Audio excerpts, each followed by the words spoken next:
Assalamualaikum Ustaz. Kak Diza buka majlis dulu ya. Assalamualaikum. Okey, baik Kak.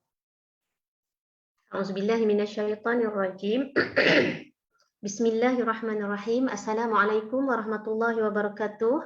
Alhamdulillah wassalatu wassalamu ala Rasulillah wa ala alihi wa sahbihi wa man walah. Subhanaka la ilma lana illa ma 'allamtana innaka antal alimul hakim. Rabbi shrah li sadri ويسر لي أمري واحلل عقدة من لساني يفقه قولي الحمد لله الذي هدانا لهذا وما كنا لنهتدي لولا أن هدانا الله اللهم انفعنا بما علمتنا وعلمنا ما ينفعنا وزدنا علما ربنا يسر ولا تعسر ربنا تمم بالخير ربي زدني علما آمين يا رب العالمين. Alhamdulillah Ustaz, kita direzekikan sekali lagi untuk bersama dengan Ustaz kan pada pagi ini untuk menggantikan slot kami Ustaz yang tak ada kan. Jadi Alhamdulillah memang ada rezeki untuk bersama Ustaz lagi lah. Seperti mana yang dimaklumkan, pagi ini kita akan bersama dalam pengajian muamalat dalam tajuk asal jual beli dan kontrak. Jadi dipersilakan Ustaz. Assalamualaikum warahmatullahi wabarakatuh.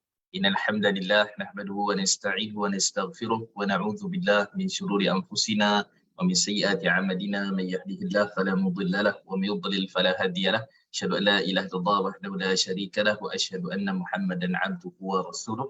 Allahumma shalli wa sallim ala sayyidina Muhammad wa ala alihi wa ashabihi wa man tabi'ahum bi ihsani ila yaumiddin amma ba'd. Yang saya muliakan Kak Liza, kemudian Kak Syida pun ada juga ni. Okey, dan kemudian semualah daripada JAA, Jemaah Ahsanul Amalah. Jadi Alhamdulillah kita dapat bersama semalam Kak Syida hantar WhatsApp kata boleh tak pagi ni. Jadi kita kata Alhamdulillah waktu ni tak adalah saya terlalu urgent ataupun ada apa-apa isu meeting syariah dan sebagainya. Dan insyaAllah kita cuba untuk setiap hari Khamis lah sehingga end of Oktober lah. Kita cuba insyaAllah. Jadi nanti saya akan bagikan topik-topik yang saya rasa relevan lah untuk kita bincang dan untuk kehidupan kita lah insyaAllah. Untuk terutama dalam isu berkait dengan jual beli kita, keuangan, keluar masuk kita dan sebagainya. Baik, jadi Alhamdulillah sebelum ini kita dah bincang 3 topik berkenaan dengan riba, judi dan penipuan dalam bab berkait dengan muamalat. Jadi hari ini kita nak go to basic balik. Kita nak pergi balik kepada isu yang basic yang kita bimbang, takut bila kita lakukannya kita terbabit dengan perkara-perkara yang tidak dibenarkan syarak. Okey, jadi kita nak pergi kepada isu yang pertama ataupun kita kata tentang asal ataupun asas kepada topik berkait dengan jual beli dan juga berkait dengan kontrak. Jual beli dan juga kontrak. Jadi sebenarnya kalau kita ikutkan secara on paper lah ataupun secara bertulisnya, setiap kontrak yang kita buat jual beli terutamanya melibatkan benda-benda yang besar, nak beli rumah, nak beli kereta, itu memang ada dia punya kontrak dia, ada dia punya agreement, persetujuan dia. Jadi daripada sudut asasnya biasanya jual beli ni saya beli, saya jual, okey lah kan, itu secara asas konsepnya. Dan tapi kita nak menelusuri bagaimana pandangan daripada sudut kita kata perkembangan semasa jual beli online yang tidak ada saya beli saya jual dan kemudian tidak ada dia punya dipanggil akad dia, tak ada sirah, tak ada lafaz saya beli saya jual tu, adakah jual beli sah ke ataupun bagaimana, itu antara benda yang kita nak bincangkan. Kemudian daripada sudut barang, apa rukun jual beli itu sendiri, bagaimana kita nak melaksanakan bila mana kita jual satu barang ataupun kita beli satu barang. Dan kemudian berkait dengan harga. Harga pun ada macam-macam. Ada harga secara tangguh, ada harga secara ansuran, ada harga yang secara ansuran ini kalau cash harga lain, kalau ansuran harga lain. Kan? Kemudian juga harga-harga yang berkait dengan isu jual beli di bawah paras keuntungan, jual beli ditambah margin keuntungan, berapa keuntungan harga yang maksimum boleh ambil. Kan ada orang kata 100%, ada orang kata sekian-sekian. Jadi itu semua antara perkara yang insya-Allah kita nak bincang detailkan. Okey. So secara basicnya, secara asalnya kita nak pergi dulu tentang isu berkait dengan apa itu jual beli. Okey, secara umumnya dia ada bahasa, ada istilah. Kenapa penting bahasa dengan istilah? Kita kalau ngaji fiqh ni kita akan jumpa lah kan, bahasa istilah. Okey. Dari sudut bahasa ni kerana kita nak tengok macam mana ataupun apakah maksud bagi perkataan tertentu yang digunakan oleh orang Arab pada zaman dulu. So kalau sebut je al-bai' apa maksud dia? Sebut je jual beli apa maksud dia? Itu kenapa kita nak tahu daripada sudut bahasa. Kita nak tahu apa-apa pun sebenarnya. Contoh kalau kita kata as-salatu fil lughah iaitulah ad-du'a. Solat daripada sudut bahasa ni ialah doa. Kan jadi Arab dulu kalau dia kata solat boleh tentu dia solat macam yang kita tahu iaitulah ada rukuk, sujud dan sebagainya. Maka kalau dia sebut solah mungkin maksud solah itu adalah doa. Itu penggunaan secara bahasa. Macam mana kita nak tahu masyarakat dulu menggunakan bahasa-bahasa tertentu. Kalau kita di Malaysia ni dulu ada bahasa Sanskrit lah yang masuk kan. Contohnya apa? Sangkakala. Kan? Tiupan sangkakala. Kita tak pernah tahu sangkakala tu apa, tapi kita tahu tiupan lah. Itu bahasa Sanskrit kan. Jadi itu dia punya konsep kita kena tahu. Okey. Jadi dari sudut bahasa dan istilah. Maka kenapa kena istilah? Istilah ni lah yang kita nak beramal. Okay, bila sebut dari sudut istilah, daripada sudut syarak, iaitulah yang kita nak beramal. Iaitulah yang kita nak mengikut lunas-lunas syarak ketika mana diperincikan tentang apakah yang dimaksudkan dengan sesuatu benda. Contohnya kita kata jual beli. Contohnya kita kata haji. Haji daripada sudut istilah. Umrah daripada sudut istilah. Kan kalau umrah tu maksudnya daripada sudut bahasa ziarah. Takkan ziarah semata-mata. Tapi sebenarnya kita nak daripada sudut istilah. Ziarah ke Baitul Haram pada masa tertentu, pada waktu tertentu menunaikan ibadat-ibadat tertentu dan sebagainya, baru kita nampak. Itulah benda yang kita nak kena amalkan daripada sudut istilah. Ini penting kita tahu dari segi apa beza, kenapa kena ada bahasa, kenapa kena ada istilah. Okey. So dari sudut bahasa, pertukaran sesuatu dengan sesuatu sama ada dengan harta wang atau sebaliknya. Okey, boleh jadi dua. Sama ada sistem barter, ni zaman-zaman primitif apa benda zaman dulu, zaman apa dipanggil neolitik, paleolitik dan sebagainya kan, ataupun selepas tu zaman kita pun datuk tok nenek moyang kita kadang-kadang tak menggunakan mata wang, kita menggunakan pertukaran kan, contohnya gula dengan beras contohnya kan, begitulah dan seterusnya. Maka itu daripada satu sudut dia sebenarnya jual beli, tapi jual beli dengan pertukaran barang antara satu sama lain. Itulah konsep dia. Okey, yang kedua daripada sudut ni dia dengan wang, dengan nilai. Sebab tu kata Imam Malik rahimahullah, kalaulah contohnya kulit kambing pada satu zaman itu digunakan sebagai mata wang, kulit kambing tu dikeringkan ke apa, dia potong ke apa, digunakan sebagai mata wang, maka dia juga diiktiraf sebagai mata wang. Kan hari ni ada shilin, ada duit kertas, kan? Ada mata wang dalam bentuk emas, dinar, dirham dan sebagainya, maka semua itu termasuk daripada harta. Jadi bila berlaku pertukaran ringgit dengan telefon, itulah jual beli. Jadi pertukaran kan, maksudnya saya dapat telefon, orang penjual dapat ringgit, dapat RM kan, ataupun saya dapat gula, orang yang tukar dengan saya mungkin dapat pisang contohnya. Kan? Jadi itu juga termasuk dalam konsep jual beli yang kita maksudkan daripada sudut bahasa. Okey, daripada sudut istilah, memindahkan kepemilikan dengan ain manfaat dan juga barang dengan akad jualan. Okey, memindahkan kepemilikan dengan ain ni maksudnya ialah benda itu sendiri. Kalau telefon, telefon. Ini dipanggil ain, dipanggil zat dia, dipanggil benda itu sendiri. Okey, kemudian juga mestilah dengan manfaat dia. Okey, manfaat. Jadi kalau jual beli, contohnya sewa, kan? Sewa ni kita hanya dapat manfaat, kita tak dapat barang tu. Maksudnya barang tu tak boleh suka-suka hati rumah orang kita nak renovation kan, nak tambah awning kat depan. Kenapa tambah ni? Saya kan sewa jadi saya tambahlah kan, tak boleh. Sebab kita hanya menggunakan manfaat saja. Contohnya kita kata kita pinjam kita sewa kereta kan, contohlah 500 sehari kita pinjam. Ni mungkin kereta besar lah, pinjam 500 sehari. Jadi dengan sewa bayar 500 tu tak boleh kita nak tukar dia punya seketing ke kan, kita nak tukar cat baru ke, kita nak, tak boleh. Sebab kita hanya memanfaatkan saja. Okey, jadi di situ dipanggil sewa, sebab tu dia tak panggil jual beli. Dipanggil penyewaan, ijarah dipanggil. Jadi jual beli dia kena pindah dua-dua.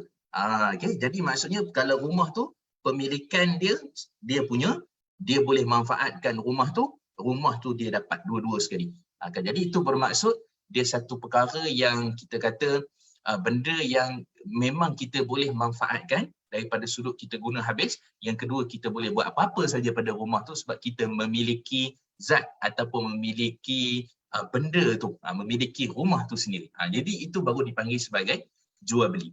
Okey, ada pula konsep kita tak boleh manfaatkan. kita hanya boleh beli saja. Kan kita tak boleh manfaatkan, kita hanya boleh beli saja.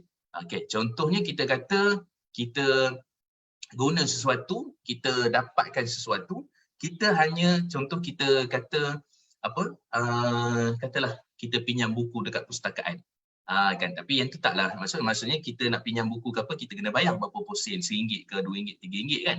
Jadi kita tu kita dapat barang tu kita boleh guna kan maksudnya. Tapi kita tak boleh conteng, kita tak boleh apa, tak boleh koyak kan. Bukan tak boleh koyak, maksudnya tak boleh untuk buat apa-apa pada buku tu, photostate ke apa, sebab dia ada dia punya IP dia, intellectual property dia kan, dan sebagainya. Jadi tak boleh. Melainkan dengan keizinan, copyright dia panggil. Kan? Jadi itu maksudnya kita kena faham, kalau sebut tentang jual beli ni, kita tak boleh menahan sesuatu. Sebab tu saya tak bersetuju dengan orang kadang-kadang dia jual kereta. Bila jual kereta tu, dia kata kereta ni ada sentimental value, kan, ada kenangan lah dia kata kan dengan kereta ni.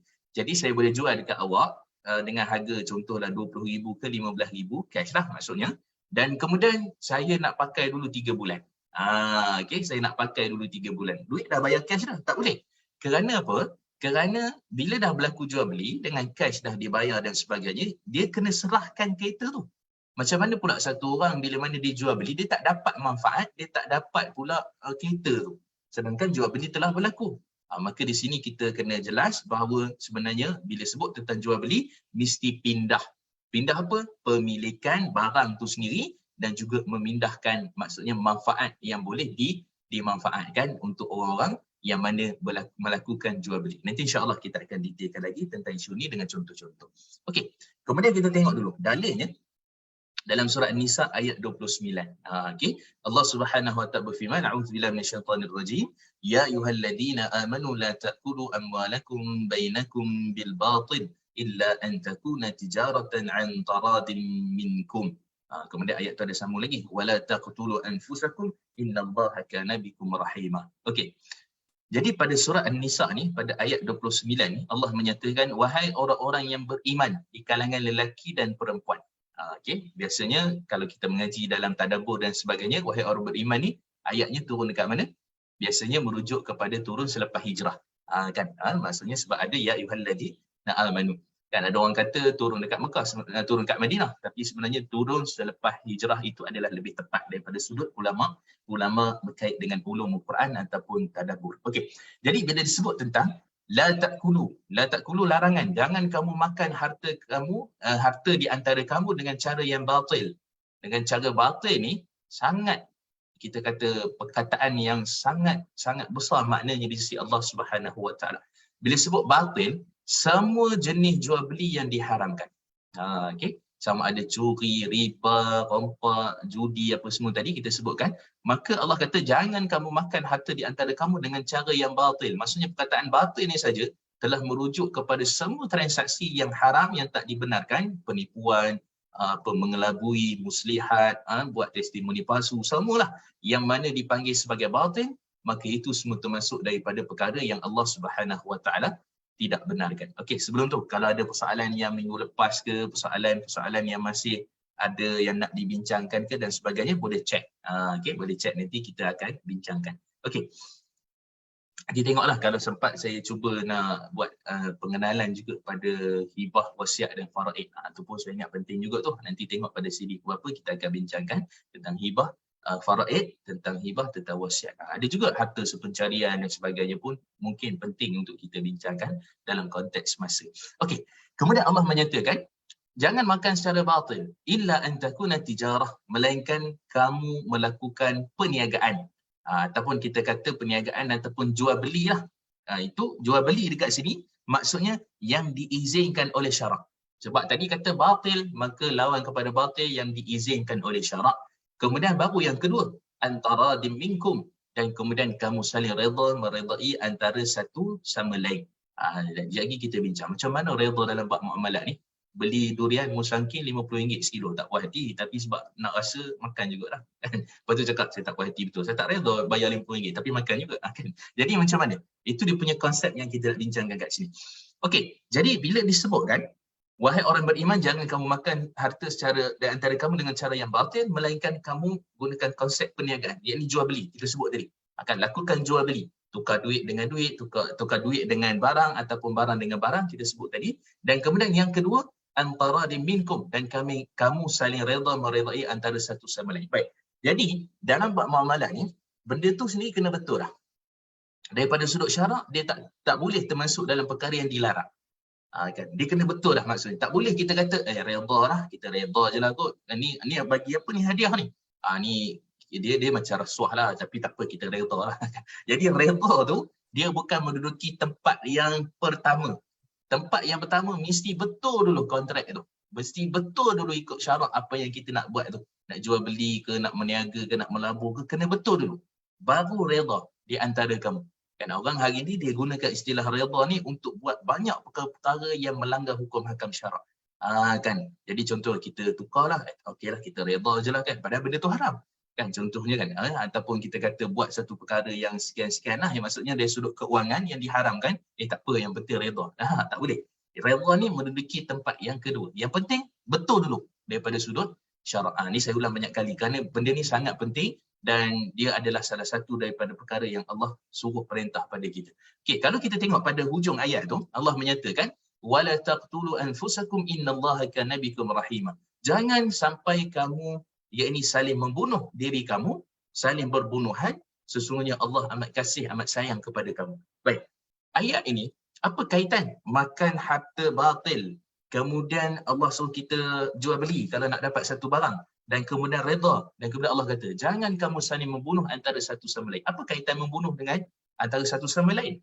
Kata Al-Imam Qurtubi rahimahullah dalam tafsir dia Jami' li Ahkam Al-Quran, menyatakan bahawa maksudnya kadang-kadang tak betul urus niaga jual beli ni boleh melibatkan pergaduhan, pertumpahan darah dan akhirnya boleh bawa kepada pembunuhan. Bukti, tengok pada pengagihan harta pusaka. Banyak keluar dalam surat khabar, bergaduh, berparang atas kubur lagi dan sebagainya, bergaduh, dan ada pula yang bawa sampai kematian.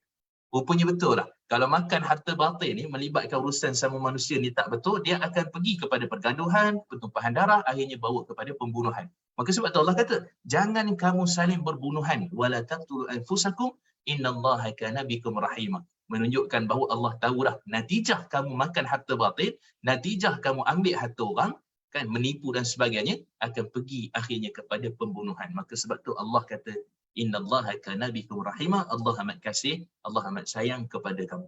Jadi ini maksudnya dalam bab jual beli asas kepada dalil daripada Al-Quran.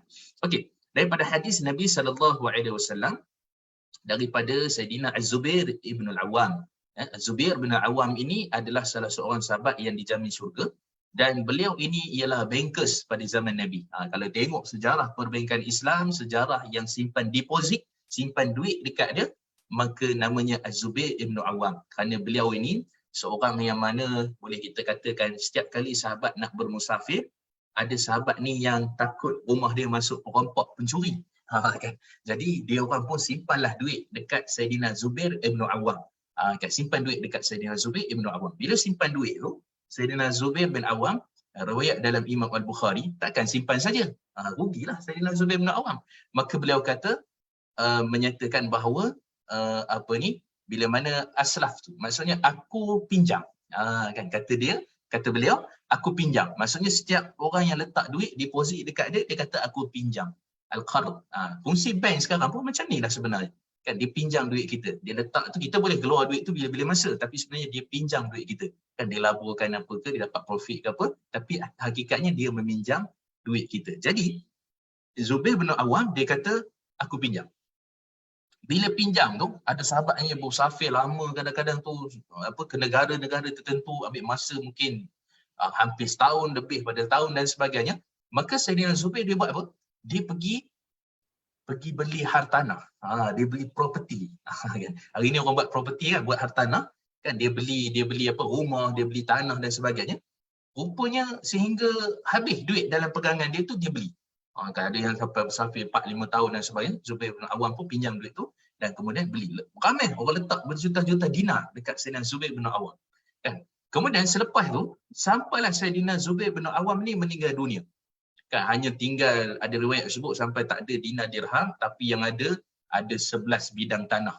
properti yang dia beli, ada dekat Mesir, ada dekat Madinah, ada dekat Mekah. Ini semua ceritanya ada dalam Sahih Bukhari. Hadis kisah yang sahih lah kan. Jadi ada dekat Mekah, Madinah dan sebagainya, dekat Mesir dia beli kan. Kemudian bila meninggal dunia tu, maka sudah tentulah nak agih secara harta pusaka. Jadi sudah tentu Zubair bin Awam ni meninggal dalam keadaan masih berhutang dengan sahabat-sahabat yang lain. Maka anak beliau Abdullah bin Zubair dan yang lain-lain, mereka menjual semua properti-properti yang ada tu dan kemudian dapat memulangkan semua daripada hutang-hutang yang ditanggung oleh Sayyidina Zubair bin Awam. Dan kena ingat Sayyidina Zubair bin Awam ni dia ada berapa orang isteri. Setiap orang isteri tu, tak silap saya 3 ke 4 orang kan. Jadi setiap pada seorang isteri tu dapat 1.5 juta dinar daripada pelaburan yang dibuat oleh Sayyidina Zubair bin Awam. Kemudian semua hutang-hutang anak beliau pun dapat harta pusaka yang begitu banyak, nak menunjukkan sebenarnya beliau lah pengasas bank-bank yang ada pada zaman sekarang ni pun. Dan beliau adalah gagasan yang sangat penting dalam isu keuangan Islam kerana dia punya asas, tapak dia tu diasaskan oleh Sayyidina Zubair bin Awam. Sahabat semua tak ada bantah. Dia panggil ijma' sahabat lah.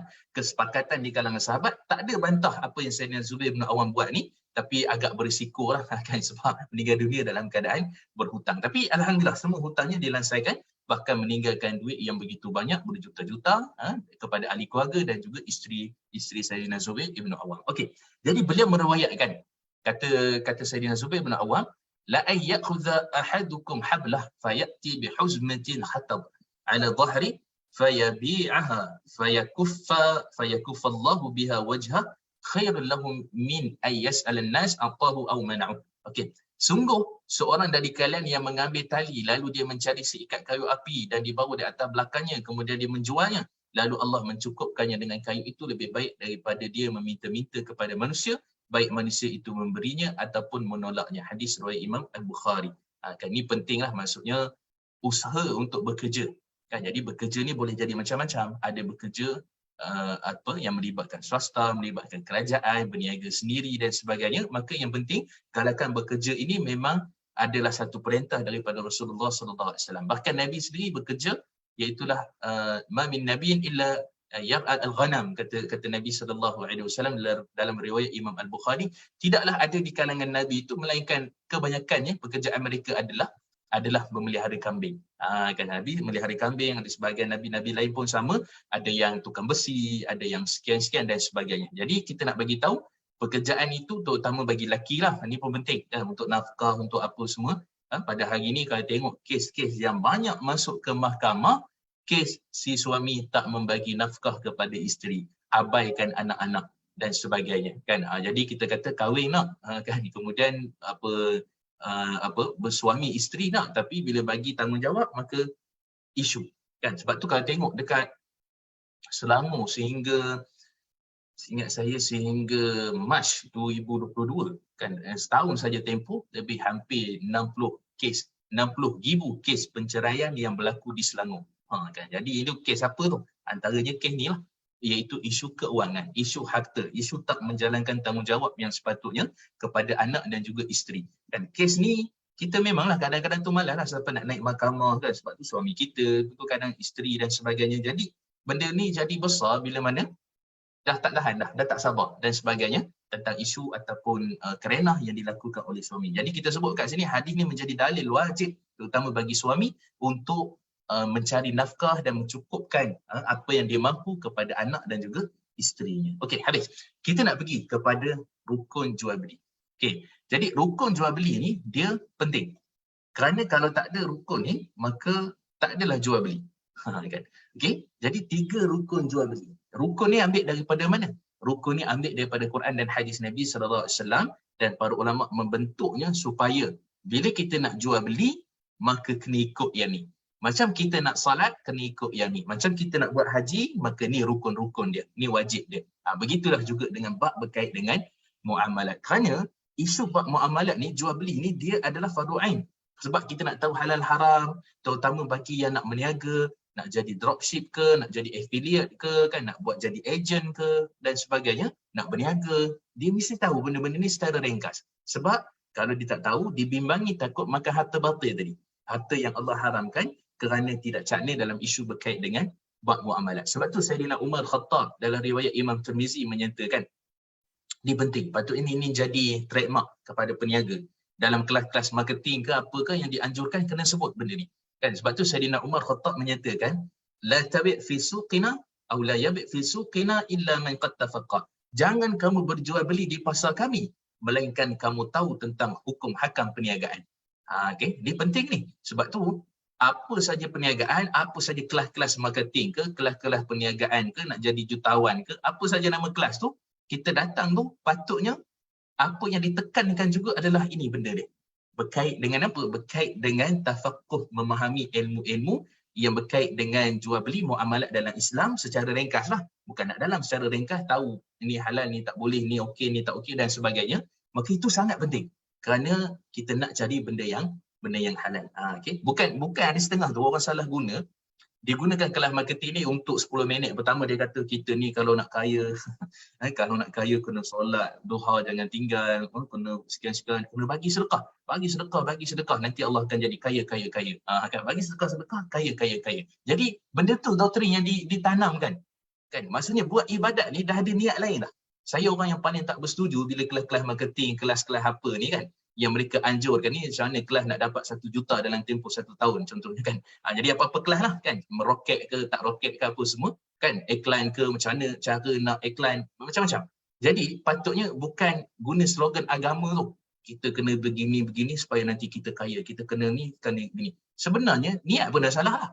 Sebab tu niat tu kena betul dulu. Niat tu kita nak berniaga apa semua ni adalah fardu kifayah, nak cari yang halal. Rezeki yang halal kerana Allah Subhanahu Wa Taala itu patut ditekankan. Bukan maksud kamu kena sedekah, nanti Allah akan bagi balik ganjaran kepada kamu begini. Siap kira lagi tu. 700 darab sekian darab apa sekian dan sebagainya. Kan? Ataupun kamu kena solat duha, selalu solat duha, solat tahajud jangan tinggal. Buat semua ni kerana nak kaya. Maka hilanglah ruh ibadah yang niatnya kerana Allah Subhanahu Wa Taala. Sebab tu pokok pangkalnya kena balik semula kepada apa tujuan utama untuk kita berniaga dan melakukan fardu ain, belajar hukum hakam berkait dengan jual beli. Okey, so kita pergi 3 rukun. Yang pertama sekali ialah pembeli dengan penjual. Okey, apa syarat pembeli dengan penjual? Nanti sekejap lagi kita bincang. Yang ketiga, yang keseterusnya barang dan harga. Itu rukun yang kedua ataupun rukun yang ketiga, dan kemudian sirah akad. Okey, inilah asas kepada 3 rukun jual beli. Okay. Cumanya kita kata ini yang dipegang oleh jumhur majoriti para ulama, iaitulah Imam Malik, Imam Syafi'i, Imam Ahmad. Jadi mesti dalam bab jual beli ni kena ada 3 rukun. Okay, kena ada 3 rukun. Adapun Imam Abu Hanifah kata 1 cukup, pembeli penjual. Pembeli penjual. Sebab bila ada pembeli penjual sudah tentu barang tu kena jelas, apa kontrak dia kena jelas dan sebagainya. Tapi kita kata takut keliru. Maka saya berpegang pada pandangan jumhur, iaitulah Imam Syafi'i, Imam Ahmad dan Imam Malik menyatakan mesti bahagikan rukun tu supaya jelas apa yang kita buat, apa yang kita lakukan. Jadi kita kata 3 rukun tu adalah pandangan jumhur majoriti ulama terhadap apa yang berlaku pada pembeli dan juga penjual. Okey, so kita pergi yang pertama. Syarat pembeli dan penjual. Okey, kata Nabi SAW dalam hadis yang sahih riwayat Imam Al-Bukhari, al-bay'an bi khiyar ma lam yatafarraqa. Pembeli dan penjual ada pilihan untuk meneruskan ataupun membatalkan jual beli ketika mana masih dalam majlis akad. Okey, majlis akad ni maksudnya kalau kedai itu kedai lah. Kalau shopping mall tu dia ada kedai kan. Kedai itulah dekat tempat tu bila kita dah balik ataupun berpisah daripada kedai tu, maka dah habislah dia punya majlis akad jual beli tu. Okey, kalau contoh kita buat COD, cash on delivery kan, kita hantar tu ada orang kata kita jumpa kat Petronas contohnya. Jadi bila jumpa kat Petronas kita serah barang, mungkin juga serah duit dan sebagainya, maka kita pun start kita nak balik. Habislah. Itulah dia punya kontrak ataupun majlis akad dia. Dia punya tempat kita melakukan jual beli. Jadi kata Nabi SAW, pembeli dan penjual memiliki apa kita kata, memiliki bolehlah maksudnya untuk meneruskan atau membatalkan jual beli sebelum mereka berpisah daripada majlis akad. Okey, jadi syarat pembeli dan penjual. Pertama, kenapa tak ada Islam kat sini? Kan, nak solat syarat pertama mesti Islam boleh berakal. Nak pergi haji Islam boleh berakal. Okay? Kalau nak buat apa-apa tentang apa? Puasa. Islam baligh berakal. Mesti ada benda tu. Ni bila sebut syarat, tak ada. Terus sempurna kapasiti, redha izin, wujud pembeli penjual, melihat barang. Okay. Kenapa tak disyaratkan Islam? Sebab hujahnya dalam hadis yang diriwayatkan daripada Sayyidatina Aisyah radhiyallahu anha dalam riwayat Imam Al-Bukhari, istara Nabi sallallahu alaihi wasallam ta'aman min al-yahud wa rahana dir'ah. Nabi sallallahu alaihi wasallam pernah membeli daripada orang Yahudi makanan.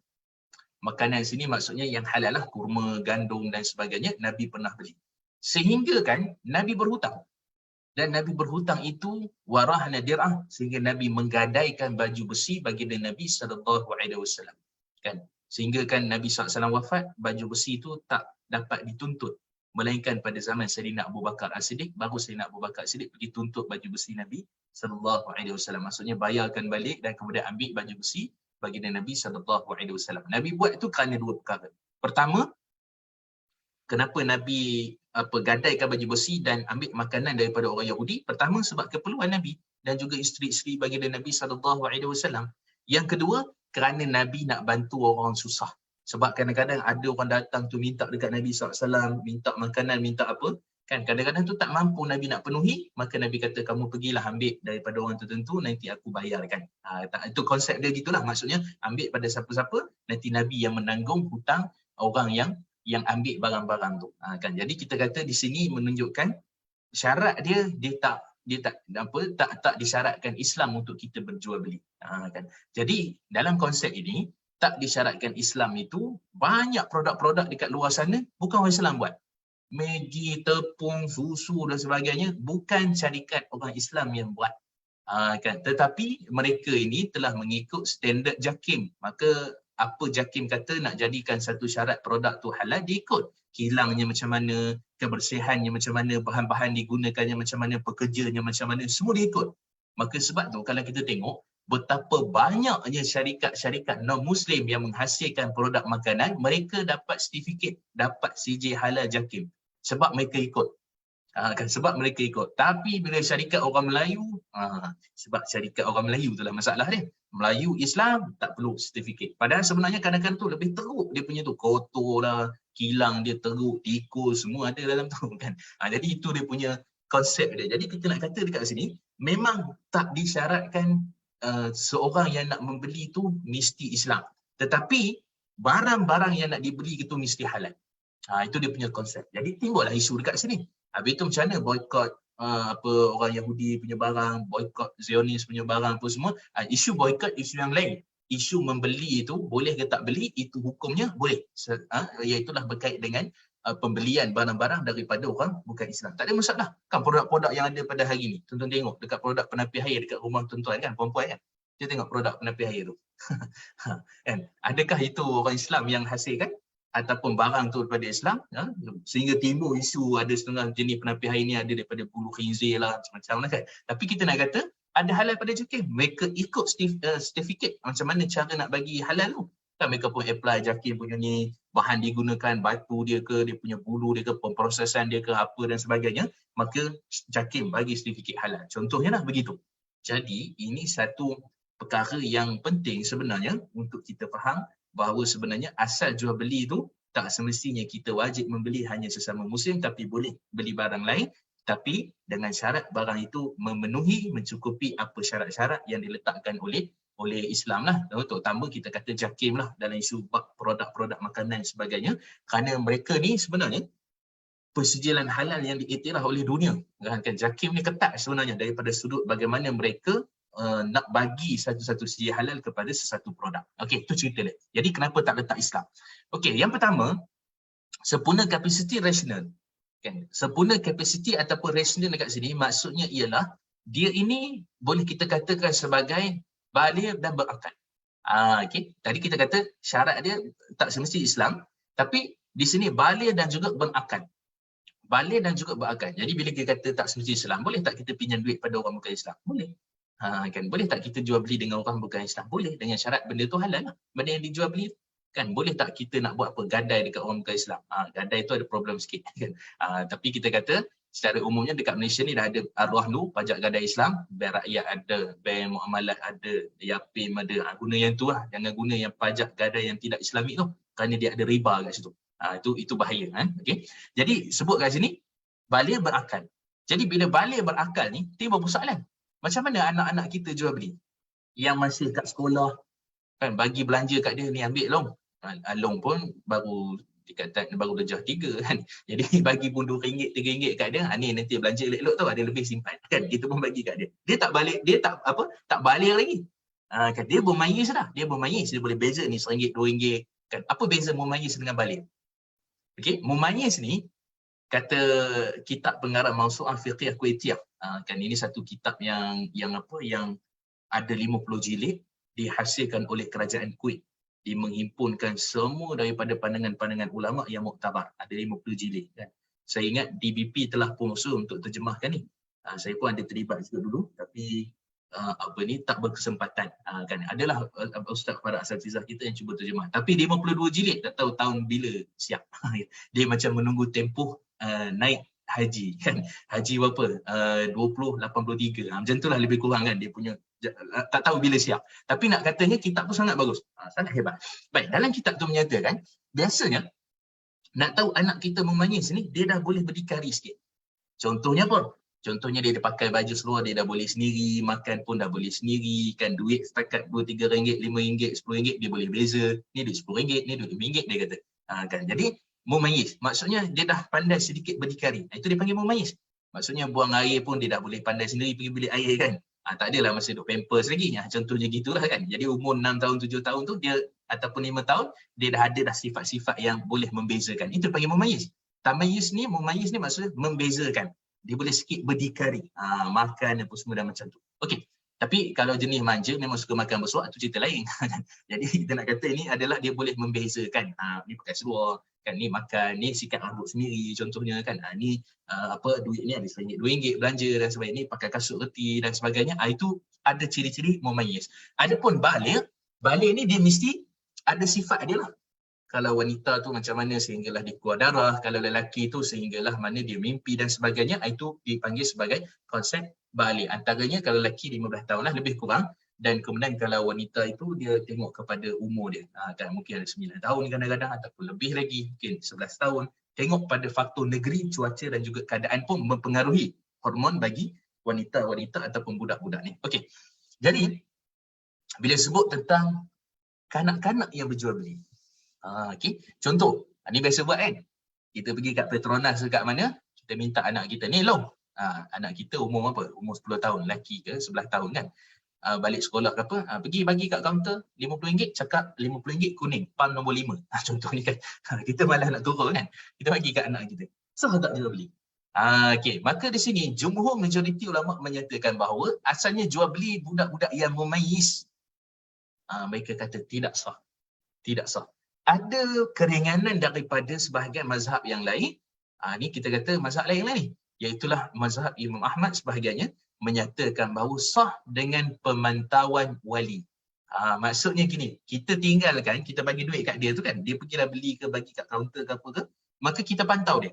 Pantau di sini maksudnya kita tengok berapa dah dapat resit ke belum. Kalau contoh dia beli apa, katalah dia beli air ke apa, kemudian berapa, tadi kita bagi RM10, kita tengok resit dia, betul lah. Itu maksud pemantauan. Maka kalau itu kita pantau, maka kanak-kanak yang mumayyiz sah untuk dia melakukan jual beli dengan syarat pemantauan daripada wali. Kan ini kadang-kadang orang ambil tak kisah sebab anak dia cerdik, matematik A semua kalau dalam kelas kan. Darjah apa? Darjah 5 contohnya kan. Jadi kita pun biar je lah dia jual beli. Tak apa, dia pandai matematik. Tak pandai tak pandai kan. Itu dari sudut akal. Dari sudut hukum kita kena perhatikan dia. Maksudnya balance berapa, resit macam mana, apa dan sebagainya, beli apa, baki berapa, kita kena perhatikan dia. Kerana bimbang, takut nanti jual beli tu tak sah. Jual beli tu tak sah kan. Jadi kita nak jual beli tu sah. Jadi kalau yang dah balik, tak ada isu. Tapi kalau yang mana masih mumayyiz, kita pantau daripada sudut tu. Kan. Jadi siapa yang pantau tu maksud dia faham lah tu. Dan syarat buat pembeli penjual, rupanya dia kena baligh ataupun kalau mumayyiz dia kena dipantau oleh ahli, oleh wali dia, iaitu penjaga dia. Rasional ni pun termasuklah daripada sudut baligh dan juga berakal. Okey, yang kedua, redha dan izin. Redha dan izin ni dia bukan konsep bab muamalah ni, dia bukan redha izin ni maksudnya redha dengan hati, kan, redha dengan kita redha kepada ibu bapa kita redha pada kita redha pada Allah dan sebagainya. Itu konsep dalam bentuk ibadah. Tapi konsep dalam bentuk muamalat, ibadah tu spesifiknya kepada benda-benda lah, solat apa semua dan sebagainya, kan, kita nak redha Allah, kan. Tapi ini konsep dalam bab muamalat, macam mana nak trace redha tu. Contoh, saya buat contoh dekat puan-puan lah. Katalah bil api bulan ni biasa-biasa bil api RM60, contoh aircon apa semualah, kan. Tiba-tiba bulan 10 ni naik RM120 sekali ganda. Redha ke tak redha? Okey. Itu pertanyaan tu. Redha ke tak redha nak bayar tu, nak transfer online tu menggigil tangan. Macam mana boleh naik ni, menggigil tangan nak transfer. Boleh jadi naik sekali ganda, kan. Tapi pernah tak kita pergi dekat TMB, kita argue. Ada setengah orang dia argue. Dia argue dekat place dia ke, dia pergi dekat kaunter ke apa dan sebagainya, dia argue. Ni kenapa ni gini, sekian-sekian naik, sekian-sekian, kan. Lepas tu apa jawab dekat kaunter tu? Mungkin cek pasang ekor lebih kot, mungkin gini, mungkin. Semua mungkinnya jawapan dia, kan. Mungkin ni peti ais ke peti, mungkin cek punya pelak, mungkin belaka. Last sekali kita buat apa? Last sekali kita bayar. Last sekali, okey tak apalah kalau macam tu, kan. Last sekali kita bayar. Dengan keadaan hati kita tak rela. Kan, dengan keadaan hati kita tak rela. Kan? Contoh yang lain. Kita nak pergi travel ke Kelantan. Contohnya, kita nak naik flight. Kan? Ataupun kita bukan nak travel, tapi kita kerja, tiba-tiba bos kita suruh kita pergi Kelantan. Kan? Kalau kita tengok harga sebelum tu, sebulan sebelum tu, katalah contoh 100 lebih je. Tapi ni urgent last minute ni, lagi berapa hari je, 5 hari je, kita kena beli tiket. Harga 200 lebih. Reda ke tak reda? Dah tak boleh claim. Contoh kan, tak boleh claim pada syarikat. Tak boleh dapatkan balik wang kita daripada syarikat, kan. Contohnya gitulah. Kalau dapat pun mungkin lambat. Jadi terpaksa bayar lebih. Jadi terpaksa tu reda ke tak reda? Okey, beli apa-apa barang. Beli minyak dulu berapa? RM30 ke berapa untuk 5 kilo, kan. Naik sampai dekat RM50 lebih. Kan, contohnya. Tapi nak tak nak kena beli juga 5 kilo. Kan, untuk kita punya survive lah, kehidupan kita nak goreng, nak apa dan sebagainya, nak masak. Jadi, waktu kita beli, kita rasa tak reda. Adakah tak sah jual beli kita? Okey, di sinilah mazhab Syafi'i dia trace macam mana nak kata reda dalam bab muamalah ni. Maka kata mazhab Syafi'i, senang saja. Once kita sebagai consumer, kita pengguna, kan, dan kemudian kita beli, kita manfaatkan, walaupun mulut kita kata macam-macam, tak reda lah apa dan sebagainya, kan, kemudian hati kita pun rasa macam tak tenteram, tak reda dan sebagainya, tapi kita beli, kita gunakan, kita beli, kita makan, kita beli, kita guna perkhidmatan tu, maka itu reda. Kalau kata kita tak gunakan, kita tak beli, itu yang dipanggil sebagai tidak reda. Sebab macam mana nak trace reda dalam bab muamalat ni? Sebab mesti ramai orang tak reda dalam bab jual beli ni. Beli kasut, mahal betul kasut ni, tapi sebab nak pakai juga lah, tak reda nak beli, tapi beli pakai juga. Kan? Jadi akan berlaku ketidakredaan banyak dalam bab isu jual beli. Kan, tak beli tu, beli ni, beli dan sebagainya. Jadi kita kata dekat sini, maka mazhab Syafi'i buat kaedah. Maksudnya kalau kita berhenti tepi jalan, kita beli durian Musang King harga RM55 sekilo. Kita pun kata mahal betul Musang King ni. Mestilah yang penjual tu nak jawab. Dia kata, tuan tahu tak harga satu kos untuk satu pokok Musang King nak sampai dia berbuah dengan baja dengan apa semua. Ribu-ribu dia punya kos dia. Kan, Musang King ni manja pokok dia. Dia bukan macam pokok rambutan tanam tu biar je macam tu tak. Dia nak kena baja, jagi kan dia punya daun pula isu. Saya tahulah, saya pun berkebun juga. Ada berapa 3-4 ekar dekat kampung tu, ada durian dia macam ni, kan. Jadi dia sangat manja. Kan? Jadi kos tu kita tahu, sebab tu kalau kita faham benda tu, kita tahu dah memang RM50 tu silap-silap tak balik modal lagi. Kan, dengan mungkin buah tu ada 10-15 biji, habis dah RM5,000 dah untuk satu pokok, memang tak balik modal lah untuk satu musim tu, kan. Kemudian nanti musim akan datang nanti, baja pula lagi, daun apa macam dan sebagainya. Jadi banyak dia punya kerenah dia, manja dia. Jadi kita kata kalau orang yang faham, okey je RM55 tu, dah kita nak makan sangat kan, beli je lah. Tapi isunya yang tak reda tadi tu. Jadi ceritanya bila dia berhenti, dia pun order ni berapa? Dia timbang-timbang ada 3 kilo. 3 × 5, RM150. Dia pun bayar. Apa mahal sangat apa semua ni? Kan? Tapi sedap juga lah. Makan juga kan. Dia bawa balik juga kat rumah. Jadi kata itulah reda dalam bab muamalat. Reda bukan semesti benda dalam hati, tapi reda bila kita bayar, kita guna perkhidmatan, kita makan, itu adalah reda. Kan? Kita pergi kat kedai makan pun sama. Kan, kalau kita tengok apa dia punya list barang apa semua, maka pada waktu kita beli. Bila beli tu dan kemudian kita makan. Kemudian kita kata apalah mahal sangat sekian-sekian dan sebagainya. Maka itu juga dipanggil sebagai riba sebab kita makan dan kita menggunakannya. Jadi faham maksudnya riba bab muamalat beza dengan benda-benda lain, beza dengan riba dalam bab ibadat, riba kedua ibu bapa, Allah Subhanahu Wa Taala dan sebagainya. Itu dia. Kalau tak boleh nak trace. Ramai orang takkan reda dalam bab jual beli. Itu konsep dia. Okey, kemudian C, wujud pembeli dan juga penjual. Okey. Okey, wujud pembeli dan juga penjual. Jadi pembeli dengan penjual ni dia boleh berlaku secara online. Kita telefon ataupun kita tengok kat Facebook ke apa, kan kita pun jumpa ada jual makanan sedap contohnya kan, kita pun tengok, kita pun PM dia, kata dia pun bagi list senarai makanan apa benda semua dan kemudian kita pun pilih lah, kemudian dia pun hantar kan, dia pun hantar makanan ataupun kita order dekat Foodpanda ke macam-macam lah apa-apa apps yang ada pada hari ini. Maka asalnya wujud pembeli dengan penjual tu wujud tapi secara maya. Okay, secara maya. Jadi kita ni kita deal dengan abang Foodpanda, rider Foodpanda kan, ataupun kita deal dengan kedai, maka kita tak jumpa. Maka sebab tu saya sebut wujud pembeli penjual. Wujud pembeli penjual sama ada secara maya, sama ada secara kita pergi kedai tu, yang penting dia adalah wujud ada interaksi. Kan ada interaksi. Dan di sini juga para ulama bincang. Kalau dia WhatsApp orang tu, contohnya dia WhatsApp pukul 10 suku. Dia kata dia berminat dengan barang tu, dia nak belilah. Tapi dia nak tengok lebih gambar ke apa dan sebagainya. Katalah contohnya apa, cadar ke kan, apa almari ke apa, kan almari buku ke, dia pun berminat nak beli. Kan, dia pun bagi gambar. Okey, bagi gambar. Lepas tu 8 jam lepas tu pula baru kita reply kat dia. Kita kata okey kalau macam tu saya bersetujulah untuk beli ni. Lepas tu besoknya pula baru dia reply kat kita kan. Jadi macam mana tu? Dia lama sangat majlis. Okey. Jadi itu proses perbincangan. Okey, itu proses perbincangan. Jadi bila yang kita dah bersetuju untuk beli, dan kita bayar waktu tu, maka yang itu baru dikira sebagai majlis akad jual beli. Di situlah berlakunya jual beli. Kan. Tapi apa-apa pun sebab wujud pembeli penjual ni, sebab kadang-kadang harga barang tu ada tawar menawar lagi, ada diskaun lagi dan sebagainya, benda-benda yang kita faham, kita tahu, maka pada waktu itu yang dipanggil sebagai syarat pembeli penjual ni. Macam mana? Ada setengah orang. Saya pernah jumpa orang tanya soalan kat saya. Dia kata, Ustaz, saya ni ada buat saya punya tabung keluarga lah. Tabung keluarga. Ataupun bukan tabung keluarga, tabung untuk diri saya sendiri.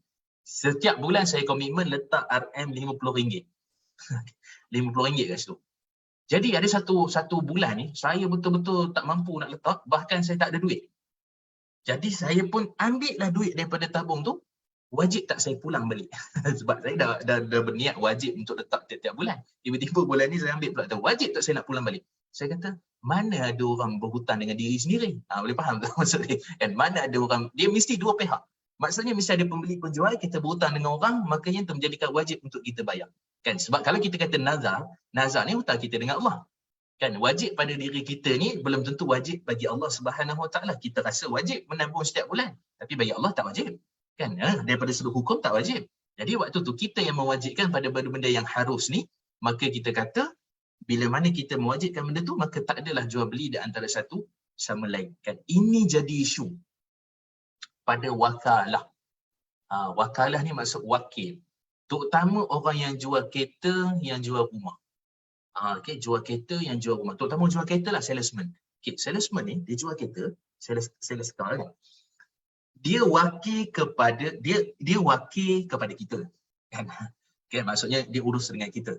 Lepas tu nanti, dia wakil kepada syarikat tagaful. Kan? Okay, itu dah dua wakil lah. Yang ketiga, dia wakil pula kepada bank. Kan? Ataupun jumpa dengan dia punya pegawai bank.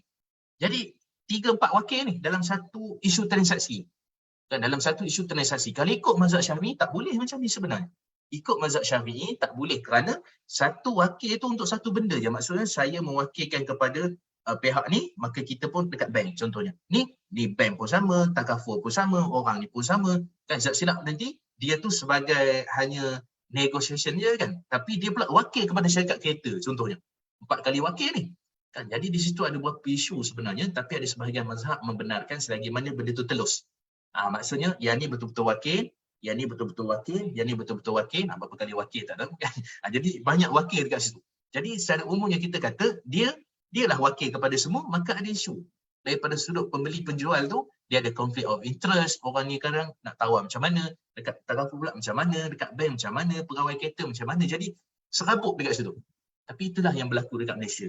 Kan? Itulah yang berlaku dekat Malaysia. Cuma kita kata yang itu semua pakai tahap dia ialah kejujuran lah. Maka jujurnya dia dengan pembeli, jujurnya dengan bank, jujur dengan pegawai bank tadi, dengan kereta, kemudian jujurnya dengan takaful dan sebagainya. Maka itu saja dia punya concern dia kan, dia punya keutamaan dia. Tapi daripada sudut asasnya kita kata agak bercampur-campur dekat situ.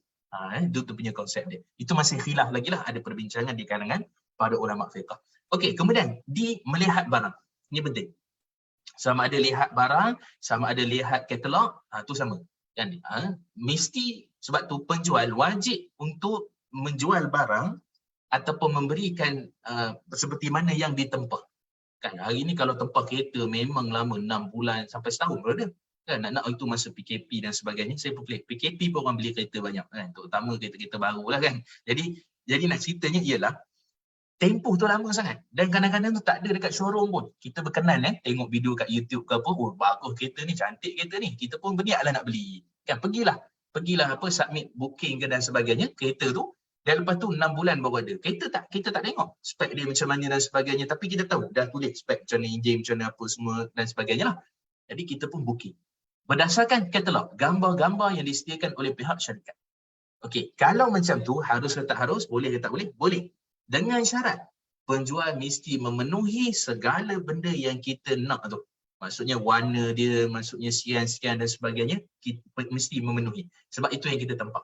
Tak boleh kita tempah warna merah dibagi warna biru sebab dia kata tak ada stok, tak boleh. Kan sebab kita nakkan yang itu. Dan kita boleh membatalkan jual beli kalau dia bertindak untuk membagikan kita benda selain daripada apa yang kita nak. Selain apa yang kita telah sebutkan. Itu membeli secara katalog. Sama juga baju ke dan sebagainya.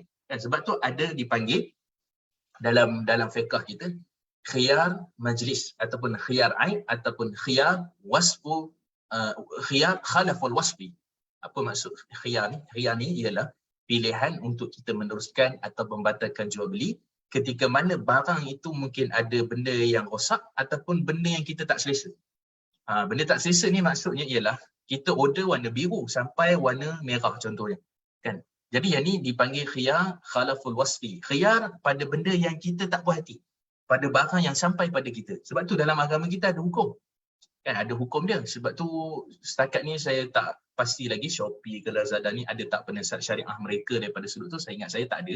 Kan cuma dia punya jual beli tu kalau ada berlaku apa-apa ada pemulangan. Kan ada dia punya sekian-sekian. Tapi kita nak kata asasnya pada barang, melihat barang itu dia mesti jelas. Dalam kita melihat katalog tu sendiri ataupun kita pergi ke tempat tu sendiri, kita tengok nak beli mesin basuh berapa kilo, apa yang nak kena tekan, auto dia macam mana, semua tu kita kena jelas sebab kita kena lihat. Itu lebih baik daripada hanya kita melihat kepada katalog. Kita bimbang nanti tak memenuhi spesifik kita. Bila tak memenuhi spesifik jadi susah pula. Nak kena pulang balik, nak kena apa, nak kena itu dan sebagainya. Itu dia punya konsep pada syarat pertama pembeli dengan penjual. Okey. Kemudian guna duit tabung anak, betul ke tu? Okey. Bagus soalan tu kan. Apa isu tu? Kan kalau kata guna duit tabung anak, ada dalam riwayat Ibnu Majah kata Nabi SAW, anta wa maluka li abika. Okey. Maksudnya ialah engkau dan juga engkau dan harta engkau adalah milik ayah engkau. Kan? Ramai orang salah guna hadis ni, dia kata duit anak pun duit aku juga. Jadi sebenarnya hadis tu memang sebut anak kita ni memang milik kita. Harta anak kita memang milik kita secara literal. Tapi sebenarnya kita tak boleh menyusahkan anak kita. Contoh gini, anak kita dah berkahwin apa semua. Lepas tu kata, hadis ni sebut harta dan juga anak engkau adalah milik engkau. Kita pergi ambil kereta anak kita. Kan tak semena-mena kan. Ataupun kita pergi ambil rumah dia. Ni kenapa ayah duduk sini? Kamu keluarlah. Sebab apa? Dalam hadis sebut engkau dan juga harta engkau milik aku. Kan? Memang hadis tu sahih. Tetapi pemahaman yang sebenarnya kita tak boleh menzalimi anak, termasuklah kita harta anak. Kalau kita berhutang dengan anak, kita kena pulangkanlah. Itu maksud dia. Tapi kalau anak berhutang dengan kita pun sama, kena pulangkan sebab atas kontrak hutang. Hutang adik-beradik, lagilah. Kan sebab adik-beradik talian darah tak apa, kita lengah-lengahkan hutang. Tak boleh. Kerana itu juga termasuk daripada sudut tu. Sama maksudnya kena bayar lah tu. Okey, itu betul. Dua tu dengan anak tu. Maksudnya berdua lah tu. Bukan kita dengan kita sendiri. Okey. Kemudian kita begini, nombor dua, sirah. Sirah ni maksudnya lafaz akad. Benda yang boleh membawa kepada lafaz akad. Kita tengok syarat dulu. Pertama, dalam majlis akad seiringan. Okey, dalam majlis akad ni maksudnya waktu kita nak berjual beli. Waktu kontrak tu berlaku ketika mana kita berada di tempat tu. Kalau dalam kedai lah. Okey, kalau dalam kedai. Kalau kat Petronas lah. Kalau dekat mall lah. Jadi di situ tempat kita melakukan majlis akad. Tapi kita tak isyar lah, kata, mari kita nak buat majlis akad. Tak payah. Nama saja majlis akad tu. Nama tu saja. Kan? Tapi dia adalah dalam konsep macam majlis lah, bukan macam majlis kahwin ke kenduri kahwin ke, bukan. Ni kita kata tempat kita nak jual beli tu. Okey. Jadi seiringan maksudnya mesti lafaz ijab dan qabul, penerimaan dan juga penawaran itu seiring. Maka berlakulah jual beli. Kalau tak sah. Contoh, kita kata saya nak beli, ataupun penjual kata bolehlah, belilah, dia kata.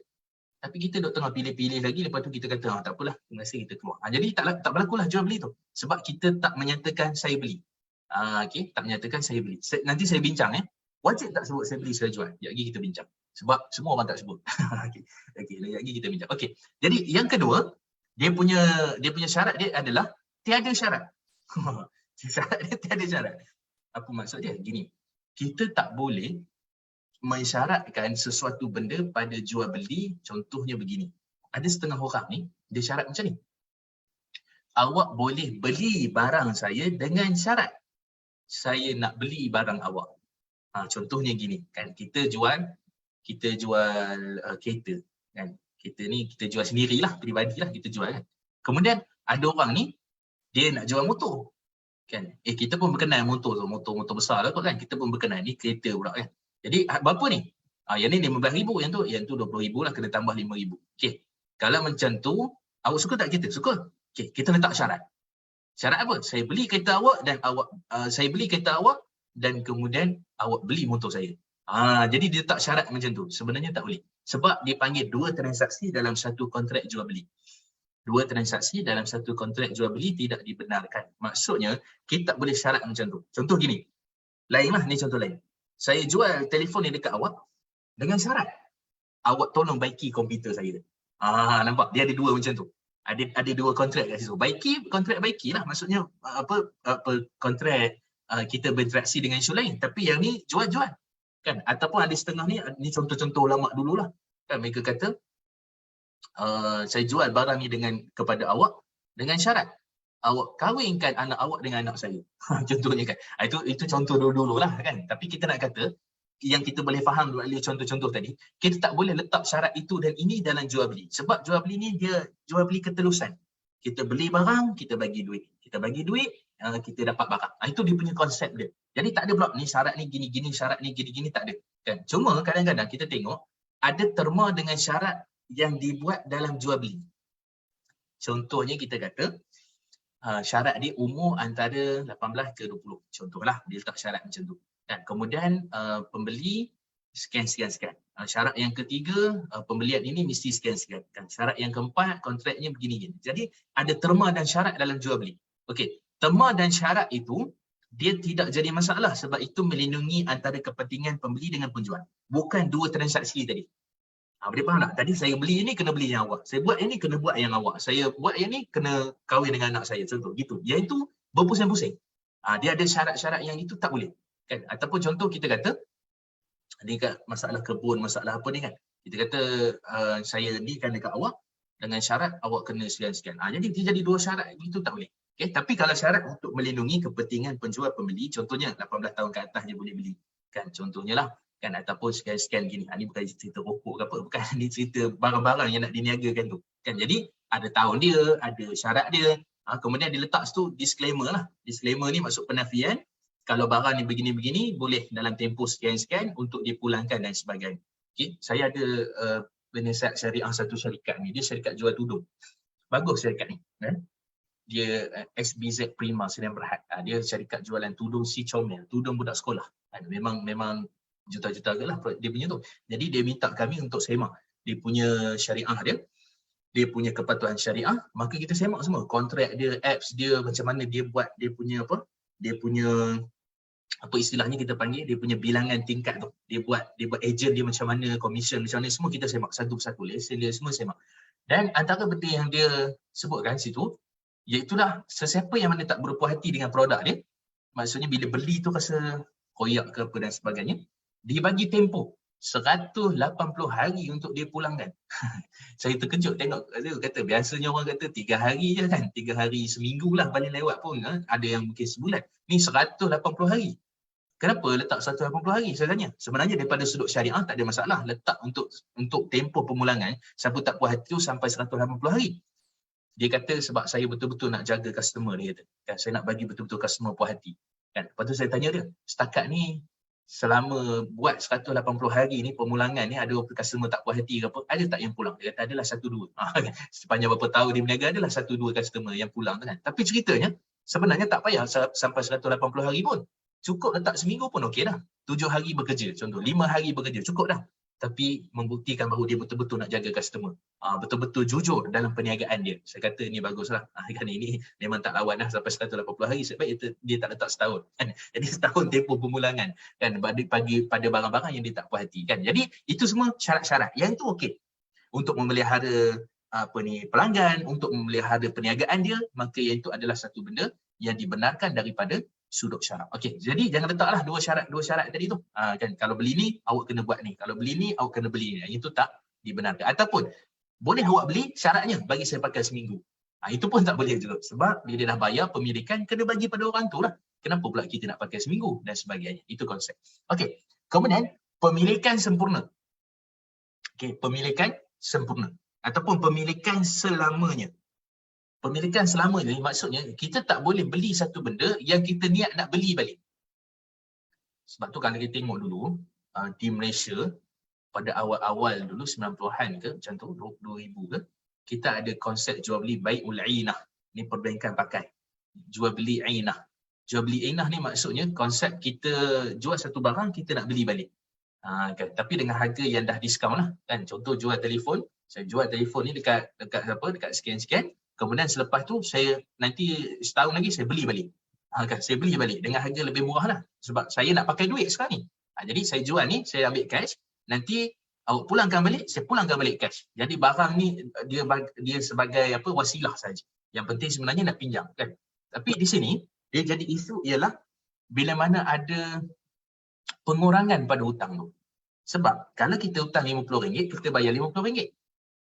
Kan? Kalau kita hutang contohnya 100 ataupun setengah-setengah tu, kita kan bayar lebih. Kan? Saya jual dekat sekian-sekian CA dengan harga 1000 ni, nanti CA dalam tempoh setahun kena pulangkan balik telefon saya pulang dekat dia RM1,100, RM1,050. Kan? Jadi di sinilah jadi yang kita panggil sebagai pemilikan tidak selamanya. Kan? Dan juga ada unsur transaksi riba dekat situ. Sebab tu baik inah sekarang ni semua bank dah tak pakai, semua syarikat dah tak pakai, mereka pergi kepada tawarruk lah. Itu kontrak yang lain sebab mengandungi unsur riba. Sebab apa? Tidak ada pemilikan selamanya. Kita jual satu benda ni kita serah lah. Kan? Mana ada kamu nanti tolong jual balik kat saya. Saya jual kat awak sebulan, nanti awak jual balik dekat saya. Tak ada. Sebab ini adalah satu perkara yang mana dia punya pemilikan itu mesti selamanya. Takbid dia panggil, selama-lamanya pemilikan. Jual rumah. Kan paling kita nak jual balik, itu kita lah. Kan? Tapi penjual tu dia kata, aku jual kat engkau 2 tahun. Nanti jual balik dekat aku. Kan? Tapi kalau di sana pajak, sewa, itu cerita lain. Sewa 2 tahun, sewa 10 tahun, itu cerita lain. Kan? Ini kita cerita bukan sewa, ni jual beli. Mesti selama-lamanya. Okey. Jadi itu dia punya konsep dia. Tu tak ada masalah. Untuk leasehold dan sebagainya tidak jadi isu lah. Okey. Sebab kita bukan kita adalah secara pajakan 99 tahun dan sebagainya kan. Itu secara konsepnya, lepas tu kena bayar sikit ke nak sambung lepas 99 tahun. Itu beza dia lah antara freehold dengan leasehold kan. Itu konsep. Okey, cumanya kita nak kata pemilikan ni asalnya adalah selamanya dan di situ kontrak kita bagaimana, dan dia bukanlah kita kena bayar balik bulan-bulan kan lepas habis pajakan apa semua tu, tapi kita hanya bayar sikit tu untuk portion sambung saja, dan bulanan tu kita dah tak ada bayar apa-apa dah. Itu konsep lah bagi rumah yang biasanya 99 tahun tempoh pajakan dia dan konsep dia. Okey, jadi kita nak pergi melalui sirah akad ni. Okey, melalui sirah akad ni, jadi kita kata okey, yang ni yang tadilah ni sama je sebenarnya, sama je. Okey, kita nak pergi tadi ialah apa beza saya beli saya jual. Okey, dalam kontrak, okey, dalam kontrak yang biasa kita ni kan, ataupun dalam konsep yang kita biasa amalkan dekat kita kat Malaysia ni, biasanya dalam mazhab Syafi'i, kenapa penting saya beli saya jual? Sebab kerana dengan lafaz itulah menunjukkan kepemilikan telah sempurna diserahkan. Kan, jadi bila saya bagi duit, saya beli kan, jadi saya dah serahkan duit tu kepemilikan kepada penjual, maka penjual pun serah pula kepada saya barang tu, saya jual. Jadi jelas nampak kat situ, maksudnya ada beli, saya beli saya jual tu adalah untuk memanifestasikan itu bahasa dia, ataupun dia kata untuk merealisasikan yang jual beli memang berlaku dengan serahan duit, dengan serahan pemilikan. Okey, pernah tak kita buat macam ni?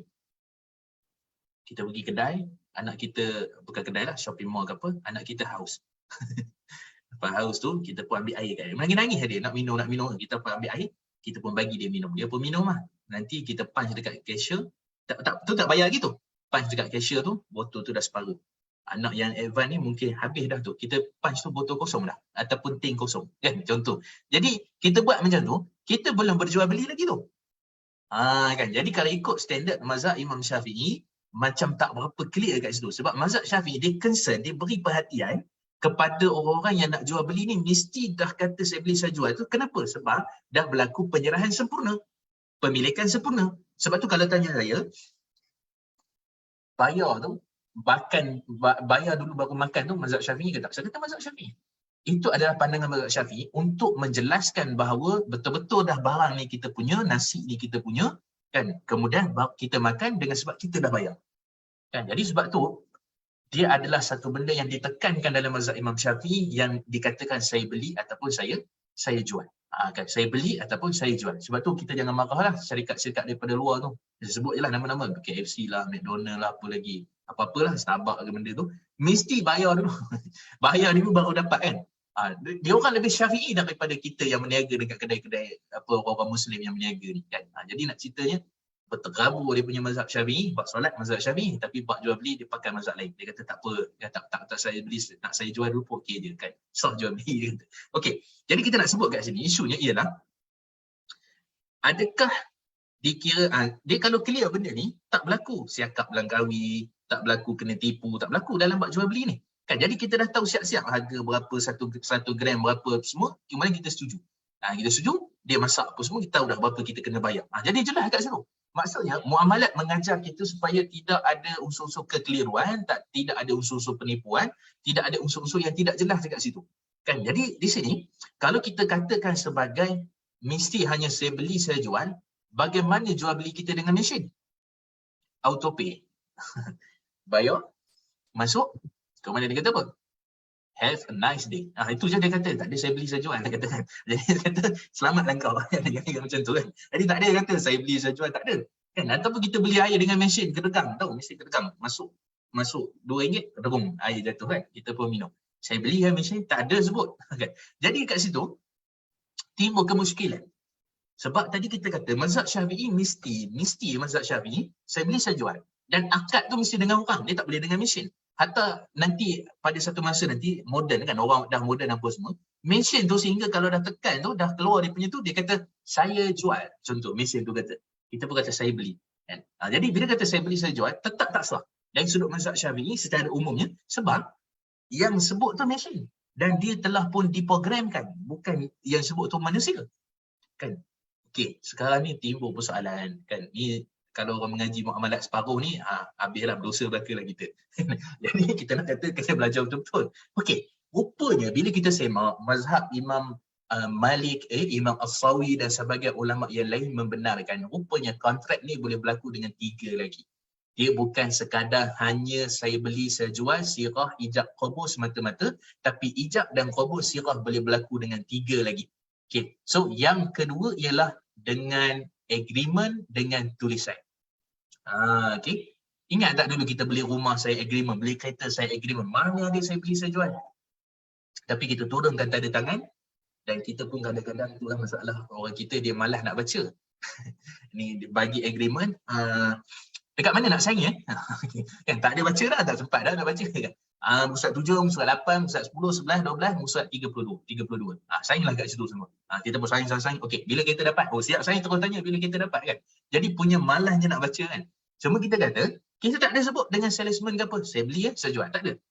Maka kat situ kita dah turunkan tanda tangan, maka kata Imam As-Sawi dan ulama-ulama yang lain menyatakan sah jual beli dengan tulisan. Okay, itu cara yang kedua. Yang ketiga, dengan isyarat. Isyarat ni maksudnya macam mana? Isyarat ni dengan tingkah laku. Contohnya kita kata, kita berjual beli dekat mall, dekat market. Tak ada pun kadang-kadang cashier dengan kita sebut saya beli saya jual. Tapi bila serahkan duit, serahkan dia punya baki, serahkan dia punya senarai harga yang kita beli, itu dengan isyarat. Okay, itu dengan isyarat. Maka dengan isyarat yang seperti itu, boleh tak dalam jual beli? Dalam mazhab Syafi'i tak boleh. Dalam mazhab Syafi'i tak boleh. Sebab mazhab Syafi'i kata dia kena akhras. Dia tak boleh bercakap, dia bisu, baru boleh dengan jual beli. Kan? Tapi masalah sekarang ni, yang semua mazhab Syafi'i ni tak buat macam tu. Mereka buat apa? Mereka, okay, thank you. Macam tu paling kurang lah, thank you tu. Tak pun, angguk kan. Bagi baki harga dekat cashier. Cashier pun penat nak sebut. Saya beli, saya jual. Saya beli, saya jual. Bayangkan daripada pukul 9 masuk sampai dia punya tu pukul 7. Kan? Bila ada orang nak beli, saya jual. Saya jual. Saya jual. Letih dia. Sakit tekak. Tapi kalau itulah berlaku, problem. Jadi sebab tu kalau kita tengok, mazhab Imam Malik dan sebahagian ulama-ulama yang lain ni, meringankan isu kita ni. Meringankan isu kita ni, maka kita kata sebab tu ada orang jual beli dengan isyarat macam tu je. Kan? Dan yang keempat tadi, kita ada dengan lisan, dengan saya beli, saya jual tadi, dengan tulisan, dengan isyarat. Yang keempat dengan mu'atah. Mu'atah ni lah yang kita guna banyak dalam transaksi online. Kita tak melibatkan jual beli dengan orang. Kita bayar zakat pun, bayar zakat fitrah. Mana nak salam ni? Nak salam dengan siapa ni? Kan? Kita bayar zakat fitrah, bayar zakat apa lagi kan? Ni semua keterlambatan lah. Tak sempat nak jumpa amil ke apa. Ataupun bayar zakat, zakat emas, perak, zakat apa lagi? Zakat perniagaan, zakat apa? Mana ada pergi kaunter dah sekarang? Semua online lah. Tengok kat situ, masukkan dia punya tu, zakat apa. Tapi dia ada terma dia. Diterima dengan ini adalah zakat saya sekian-sekian ni, kita tick, kita apa semua, kita pun agree, kita pun apply, kita pun setuju. Maka itu sebenarnya adalah jual beli secara mu'atah, bayaran secara mu'atah. Maka jangan risaulah kita bayar bil TMB, bayar bil telefon, bayar apa benda semua tu, kan, bil air, kereta apa semua secara online. Maka yang itu tidak menjadi kesalahan sebab dipanggil mu'atah. Cuma saya nak mentionnya, itu bukan mazhab Syafi'i. Okay. Dengan arus pembangunan kita, dengan arus teknologi yang begitu dahsyat sekali pada hari ini, maka kontrak jual beli juga sudah berubah. Okay. Kontrak jual beli juga sudah berubah. Dan ia merupakan salah satu daripada fiqh muamalat ni di dinamik, dia sentiasa berkembang. Kan? Jadi kalau kita hanya kata tak sah, maka ramailah orang bayar online, bayar apa tu tak sah. Kan? Ramai orang buat dosa. Kan? Jadi kita kata mazhab Syafi'i membagi satu kaedah, maka sebab tu kata Imam Al-Bujaimiri, mani butulia fi syai' fa yuqallid ala man huwa ajaza. So siapa yang menemui kesukaran dan juga mudarat dalam sesuatu isu, maka dia boleh bertaklid, mengambil pada pandangan mana-mana yang mana mengharuskan ataupun membenarkan perkara itu. Sebab darurat. Sebab tak boleh elak. Kan? Takkan kita nak kata jangan belajarlah teknologi apa semua nanti kena transfer online. Nak bayar kena bayar kat bank. Contohnya. Jadi sukar. Kan nak bayar kena pergi beli betul dengan orang tu. Tak ada dah ni Shopee, Lazada, benda platform, Foodpanda semua ni tak boleh. Kan sebab kita beli itu tak ada sebut saya beli saya jual pun kadang-kadang. Jadi itu merujuk kepada satu benda yang ulama fiqh telah membincangkan, maka mengharuskan jual beli itu walaupun tidak ada saya beli dan saya jual dengan 4 cara tadi, dengan 4 cara. Okey, jadi 4 cara ni kita kata tadi dengan saya beli saya jual, ataupun dengan tulisan, ataupun dengan isyarat, ataupun dengan mu'atah secara online, ataupun tak bukan bertransaksi dengan orang. Itu dia punya konsep dia. Okey. Kemudian, kita pergi sikit lagi. Sama, betul? Kadang-kadang kita suruh bayar dulu, tapi pembeli tunggu dapat barang baru bayar. Kan, kadang-kadang tu pun, kita suruh dia kira makanan kita. Dia tak kira, tak apa cik, makan dulu baru bayar. Makan dulu, kita makan dah terlupa. Ready tadi 3 ke 2. Contohnya kan. Sayur tadi banyak mana. Sebab tu kadang-kadang kita kata satu senduk kan. Satu senduk daging contoh. Daging salai. Contohnya kan. Daging kari. Satu senduk. Satu senduk tokek kedai dengan satu senduk kita berbeza. Satu senduk tokek kedai adalah 2 senduk kita. Kan? Punya banyak sekali kaut tu. Jadi kita kata, apa? Satu senduk lah. Jadi tak clear, tak jelas. Bendi berapa, sayur banyak mana kan. Sebab tu yang paling terbaik kalau kita makan lah. Kalau kita makan, kalau kita tak bayar dulu pun paling kurang kita suruh dia, "Mai sini. Ni tengok dulu ni makanan." Dia kata okey. Ataupun dikira dulu ke, dia bagi kertas kat kita. Itu lebih cantik. Kan supaya jelas. Kadang-kadang tu kita contoh kita cuba try test. Kalau tak percaya kan, kita ambil yang dikira tadi tu, kita pergi kat kaunter, kita cakap apa tak dikira tadi. Kan saja je kita kata ada okey, kita pun sebut benda yang kita makan. Sebut, tengok RM15 5 sen. Yang tulis tadi tu RM16 5 sen. Mana yang nak pakai? Sudah tentu yang menengok tadi, yang melihat tu tadi lebih jelas apa yang dibeli, apa yang scan kan. Jadi kita kata dia punya sudut konsep beza kan. Jadi lebih baik kalau kita makan tu dia dapat tulis lagi kan. Kadang-kadang kedai ni dia ada kad dia apa semua, dia boleh masuk key in data apa yang kita makan tu, lebih cantik lah. Cuma kita kata itu cara untuk kita tidak berlaku suatu isu yang kita takut bimbang termasuk dalam syubhah dan benda-benda yang kita tak pasti daripada sudut apa yang kita makan. Itu lebih cantik lah. Okay, kalau melalui penulisan, kalau melalui lisan, kalau melalui isyarat, kalau mu'attah. Itu dia punya konsep. Okey, sikit lagi. Barang. Okey, kalau ada persoalan nanti kita buka. Kalau ada persoalan, puan-puan juga boleh chat lah kat sini. Okey, barang dan juga harga. Ini rukun yang ketiga akhir, last. Barang dan juga harga. Okey, pertama sekali, barang tu wujud, mesti ada. Sesiapa yang buat dropship, barang ada ke tak ada? Kalau buat dropship lah. Kalau buat affiliate ke dropship ataupun pre-order. Okay. So kalau buat dropship ataupun agent, biasanya barang tu dulu betul lah. Dulu punya konsep, kita beli barang tu letak kat rumah. Lepas tu bila ada orang beli, kita yang post sendiri. Okay. Sekarang punya konsep, pakai link kan. Contoh kita pakai affiliate kan. Pakai link je. So maksudnya, satu orang ni dia nak jadi agent, maka jadi agent tu, dia daftar dengan syarikat tu dapat link. Jadi mana-mana orang yang beli melalui link dia, affiliate dia akan dapat komisen RM3 contohnya. Setiap satu barang yang orang nak beli daripada dia. Okey, yang ni asalnya barang tidak wujud. Sebab tu dalam hadis baginda Nabi SAW, Nabi sebutkan, Nabi menyatakan bahawa setiap kali barang ni la tabi' ma laysa laka 'indak. Jangan kamu menjual satu benda yang kamu tidak ada, tidak wujud. Okey, barang ni dia ada 3 jenis. Satu, barang tu memang dah siap, memang ada. Kita pergi kedai beli asam keping. Asam keping memang ada lah. Kita pergi kedai beli gula dah memang ada. Okay, itu jenis barang pertama. Barang yang kedua ni kita kena order. Barang tu ada tetapi ambil tempoh nak sampai. Okay, ambil tempoh nak sampai kepada kita. Contohnya berapa lama? Contohnya kita katalah lebih kurang dalam 3 hari baru sampai. Itu kita order. Okay. Yang ketiga, barang tu langsung tak ada. Kita kena pre-order. Kita kena tempah. Okey, jadi di sini kalau kita tengok barang wujud ni dia merupakan salah satu daripada syarat kategori barang yang kita nak berjual beli. Jadi barang wujud ni dia bukan hanya sekadar barang tu maksudnya ada, tetapi barang tu memang boleh dibuat dan tak ada unsur penipuan. Itu maksud dia. Maksudnya kalau kita tempah rumah pun kita beli secara tempah sebenarnya. Dalam konsep dia lah.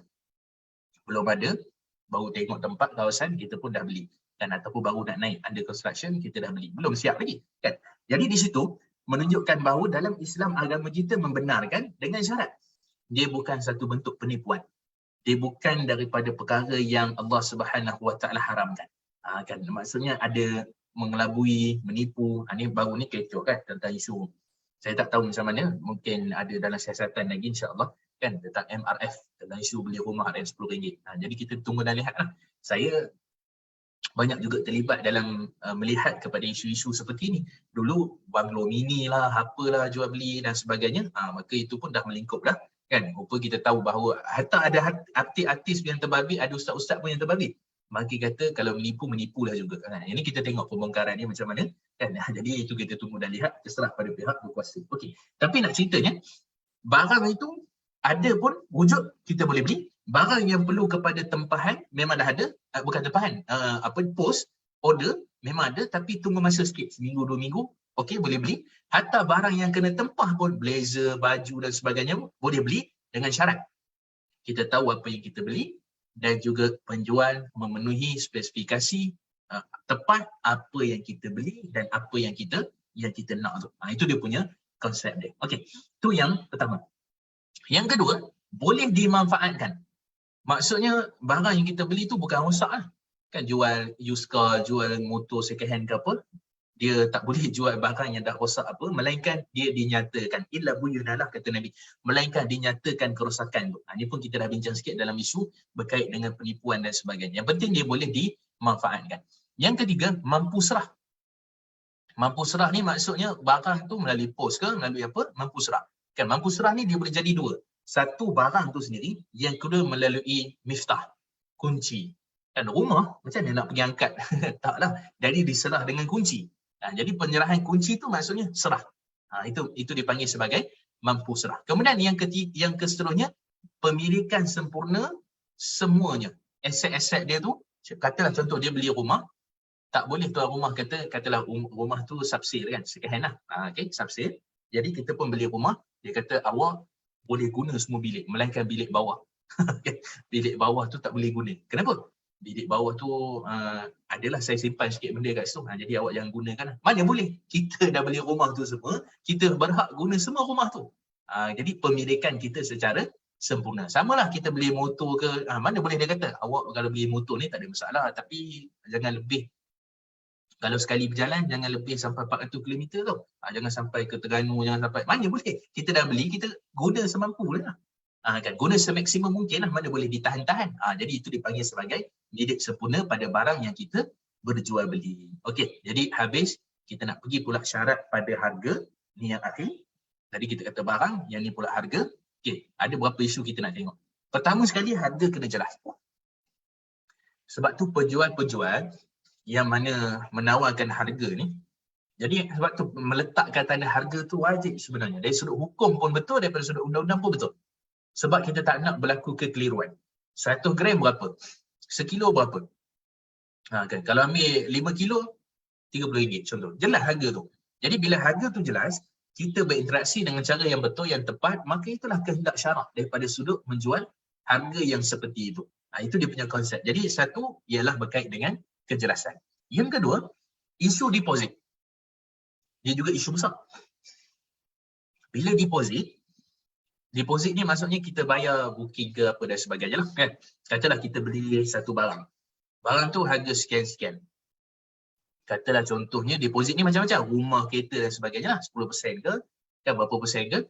Jadi duit deposit ni sebenarnya dalam mazhab Syafi'i dia ada berapa isu yang besar sebenarnya. Sebab pertama dalam hadis riwayat daripada Abdullah bin Umar, dalam riwayat daripada Al-Baihaqi menyatakan naha Rasulullah sallallahu alaihi wasallam ani bai'il urban atau urbun. Nabi melarang jual beli secara deposit. Okey, Nabi melarang jual beli secara deposit. Maksudnya mazhab Syafi'i tidak membenarkan jual beli secara deposit. Terutama kalau dalam terma dan syarat tu disebut gini. Kalau kalau jadi ambil lah.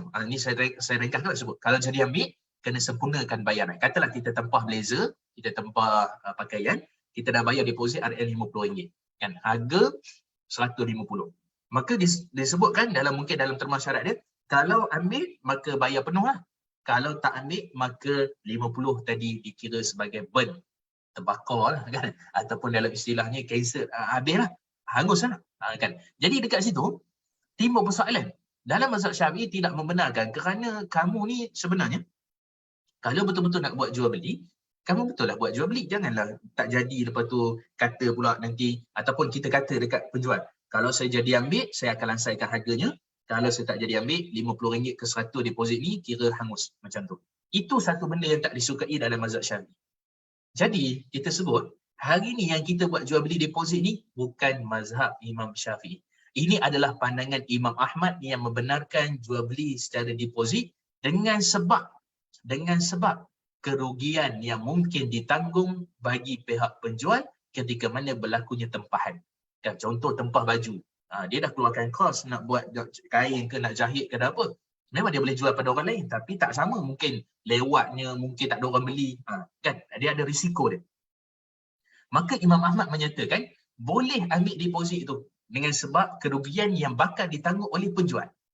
Jadi kalau tuan-tuan ada, maksudnya buat jual beli ke apa, tuan-tuan ada deposit, kan, mungkin menjahit ke apa, mungkinlah kalau ada siapa-siapa berminat, kan.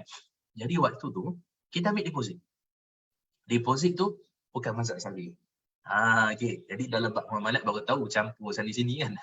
Dalam bab solat kita kata Syafi'i, mazhab Syafi'i. Saya bukan kata orang marah apa ke tentang isu mazhab Syafi'i ni. Tapi kita kadang-kadang kita kempen mazhab Syafi'i, tapi banyak benda yang kita tak ikut. Kan. Sebab tu saya mazhab Syafi'i, saya kan mazhab Syafi'i dalam bab muamalat. Contoh beli rumah. Tuan-tuan tahu beli rumah secara tempahan ni bukan mazhab Syafi'i.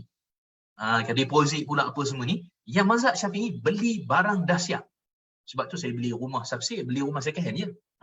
Sebab apa? Sebab kita beli benda dah siap. Baru mazhab Syafi'i. Kan duduk kempen mazhab kita kena ikut mazhab Syafi'i, Malaysia mazhab Syafi'i dalam bab muamalat. Berterabur segala-galanya tidak mazhab Syafi'i, kan. Jadi kita kata cakap tak super bikinlah kat situ. Bukan saya kata dalam isu ni tak boleh berbincang ke apa, tapi orang yang terlalu straight, kan, sehingga kadang-kadang tu kita tak boleh keluar pada pandangan ni, kita ni begini-begini dan sebagainya, maka timbul kesukaran dan isu yang banyak kepada masyarakat kalau kita memberikan pandangan yang seperti itu. Jadi kita kata isu deposit ni adalah daripada pandangan mazhab Imam Ahmad, bukan mazhab Imam Syafi'i. Okey. Yang ketiga, maksimum harga ataupun keuntungan yang boleh diambil. Kan ada setengah orang ni dia memang, contoh kita beli telefon sekian-sekian. Sebab telefon je lah yang dekat dengan saya, kan. Ataupun kita beli apa-apa. Jadi kita beli tu harga katalah 1,000, kita jual 2,000. Okey, cuba puan-puan perhatikan. Kita beli seorang modal perniagaan bagi segelas teh, TO ke, teh ais ke apa dan sebagainya. Kita tengok modal dia. Katalah contohnya gelas nak kena basuh, modalnya 5 sen. Contoh, kan. Kemudian apa? Gula 2 sen, 5 sen. Air berapa sen, teh berapa sen. Masuk sekali dalam tu kos elektrik 10 sen. Masuk lagi kos pekerja 10 sen. Maksudnya kos untuk satu gelas limau contohnya 5 sen. Kos untuk satu gelas teh ais lagi, kan. Kos untuk satu gelas teh ais limau ialah 60 sen. Tapi orang tak jual 60 sen. Kalau tak memang lama dah tutup kedai tu.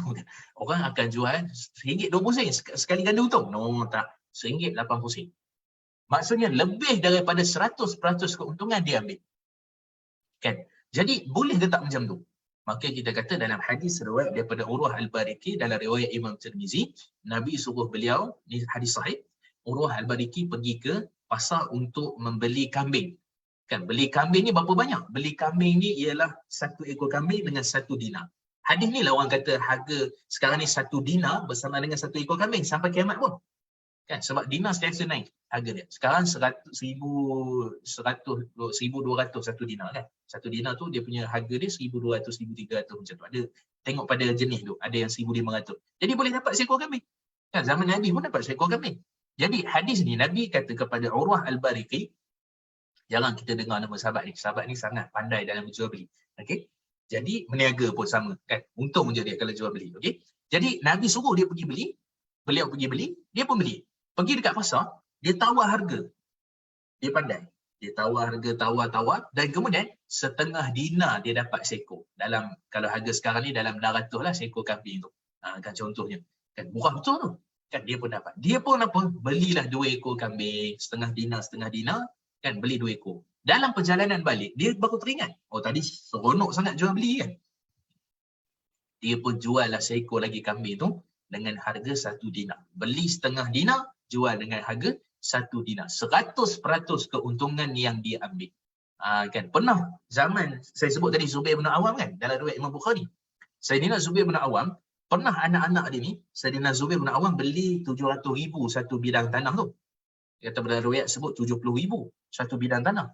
Dia pernah jual dengan harga 1.6 juta dinar. Maksudnya berat, banyak tu sangat, lipat kali ganda, berapa? 10-20 kali ganda, lipat kali ganda tu. Maka di sini kita kata, tidak ada para ulama fiqh dalam mana-mana mazhab dan pandangan ulama pun menetapkan berapa peratus keuntungan maksimum yang boleh diambil. Dengan pentingnya ada win-win situation, maksudnya di antara pembeli penjual tu dia memang setuju untuk beli dengan harga tu. Tapi kita kena ingat, kalau harga itu berdasarkan shilling price pasaran, kita tak boleh sebagai peniaga naikkan sesuka hati. Sebab itu telah ditetapkan oleh pemerintah. Apa-apa yang telah ditetapkan oleh pemerintah, maka tak boleh untuk kita menjual ataupun menjual beli lebih daripada harga yang telah ditetapkan oleh pemerintah. Tapi harga yang tak ditetapkan oleh pemerintah, maka boleh untuk dijual beli. Kan contohnya apa? Contohnya rumah. Kan rumah ni kita beli berapa sekian-sekian. Kita nak jual 500,000. Kita beli dulu mungkin 200,000 je. Berapa kali ganda kita ni kan. Sebab tahun, sebab kos, sebab apa semua tu meningkat harga dia. Kan kawasan dan sebagainya. Jadi boleh tak kita jual beli? Boleh, tak ada masalah. Berapa keuntungan? Ratus-ratus pun, berpuluh lipat kali ganda pun tak ada masalah. Kan beli 200,000 ataupun beli 70,000 jual 350,000. Kan banyak tu. Maka adakah dibenarkan sudut syarak? Yes. Sebab tak ada maksimum harga pada keuntungan yang kita boleh ambil, melainkan benda yang ditetapkan oleh pemerintah. Contoh bawang, lada, ayam, harga shilling semua tu, itu wajib untuk ikutlah. Kerana itu dia punya konsep. Itu pun kerajaan kena pandai lah. Tengok pada kos, pada harga apa semua, baru tetapkan harga shilling untuk adil kepada pembeli dan juga adil kepada penjual, adil kepada kos-kos yang terlibat dalam isu berkait dengan jual beli ataupun penjual dengan produk tu. Okey, yang seterusnya, akhir sekali, yang keempat, isu jual beli tangguh dan isu ansuran. Tangguh isu lain, ansuran isu lain. Tangguh ni maksudnya kita bayar dulu, kemudian barang tu mungkin dipos dalam tempoh 3 hari. Itu tangguh lah tu. Maka kalau tangguh tu tak melibatkan emas dan perak seperti kita bincang sebelum ni, maka hukumnya harus. Tak kiralah baju ke, apa lagi, baja ke, ataupun apa lagi, pakaian apa semua ke, kan, ataupun apa, contohnya benda-benda lah yang di-order-order tu kat Shopee ke kat apa, maka tangguh. Tempoh berapa hari? Kalau dekat Malaysia mungkin 3 hari, kalau luar negara, order daripada China ke mana, Midland ke apa, mungkin ambil masa contoh seminggu, 2 minggu. Maka hukumnya harus jual beli secara tangguh. Kemudian yang seterusnya, jual beli secara ansuran. Ansuran ni macam mana? Ansuran ni cash harga lain, ansuran selama setahun harga lain. Kan? Jadi yang ni juga satu isu. Saya dulu ada keluar dekat TV3. Ustaz tu lah, dia keluar dekat TV3.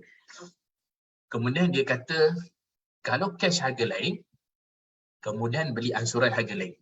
Katalah contoh cash 1,000, ansuran 1,300. Dia kata riba. Saya kata tidak riba. Kan waktu tu Dr. Zarudin apa semua tegur lah kan.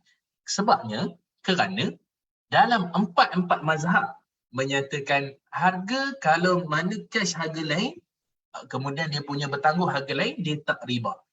Dia adalah time value of money, risiko yang ditanggung oleh penjual, maka dia boleh untuk menaikkan harga dalam keadaan yang seperti itu. Okey, tak ada masalah. Sebab apa? Disebut oleh Imam As-San'ani dalam kitab beliau Bawa As-Sana'i, disebut oleh Imam Ibn Rus dalam kitab beliau Bidayatul Mujtahid, disebut oleh Imam Al-Ghazali dalam kitab beliau Al-Wasit, disebut juga oleh mazhab Imam Ahmad. Menyatakan jual beli yang mana harga cash harga lain, bertangguh harga lain, maka diharuskan daripada sudut syarak. Kan di situ boleh membuat keuntungan kerana kita menjual barang. Berbeza kalau orang buat tangguh tu hutang. Hutang pada hutang semata-mata. Okay, contoh, saya pinjam kat kawan saya RM 1,000. Kan? Jadi kawan saya kata kalau awak pulang dalam tempoh 3 bulan ni 1,000 sajalah. Tapi kalau awak pulang dalam tempoh katalah contohnya setahun, maka kena bayar 1,200. Maka itu riba. Sebab dia adalah hutang semata-mata, bukan membeli barang. Maka yang kita beli tadi adalah pada harga barang tu yang bertangguh. Maksudnya nilai barang tu. Kalau nilai barang cash 1,000, kalau nilai barang bertangguh tu jadi 1,200. Maka harga barang tu 1,200. Kita setuju? Kita setuju. Maka kita pun sign kontrak ke tanda tangan ke apa, maka pada waktu tu hukumnya adalah harus kita berjual beli dengan cara yang sedemikian. Tapi perempuan kena ingat, kalau melibatkan kredit, maksudnya ion kredit, harga secara ansuran ni, beli barang peti ais ke apa semua tu, maka yang tu wajib untuk kita ambil ion kredit yang Islamik, yang patuh syariah. Itu dia punya konsep. Kalau kita beli rumah ke, beli apa ke, semua tu kena Islamik lah. Itu dia punya konsep. Yang pastinya wajib kita nak cari yang halal, tetapi halal ansuran yang halal. Okay? Ansuran yang patuh daripada sudut syarak. Itu dia punya konsep dan juga perbincangan yang kita lebih faham daripada sudut ni kalau kita membeli ataupun kita melakukan jual beli. Okey, itu dia punya konsep jual beli yang kita boleh bincangkan. Saya tengok sikit kalau ada soalan-soalan kat sini. Ustaz, kalau kita beli rumah yang dilelong macam mana tu? Kita suruh bayar dulu tapi okey. Beli rumah lelong.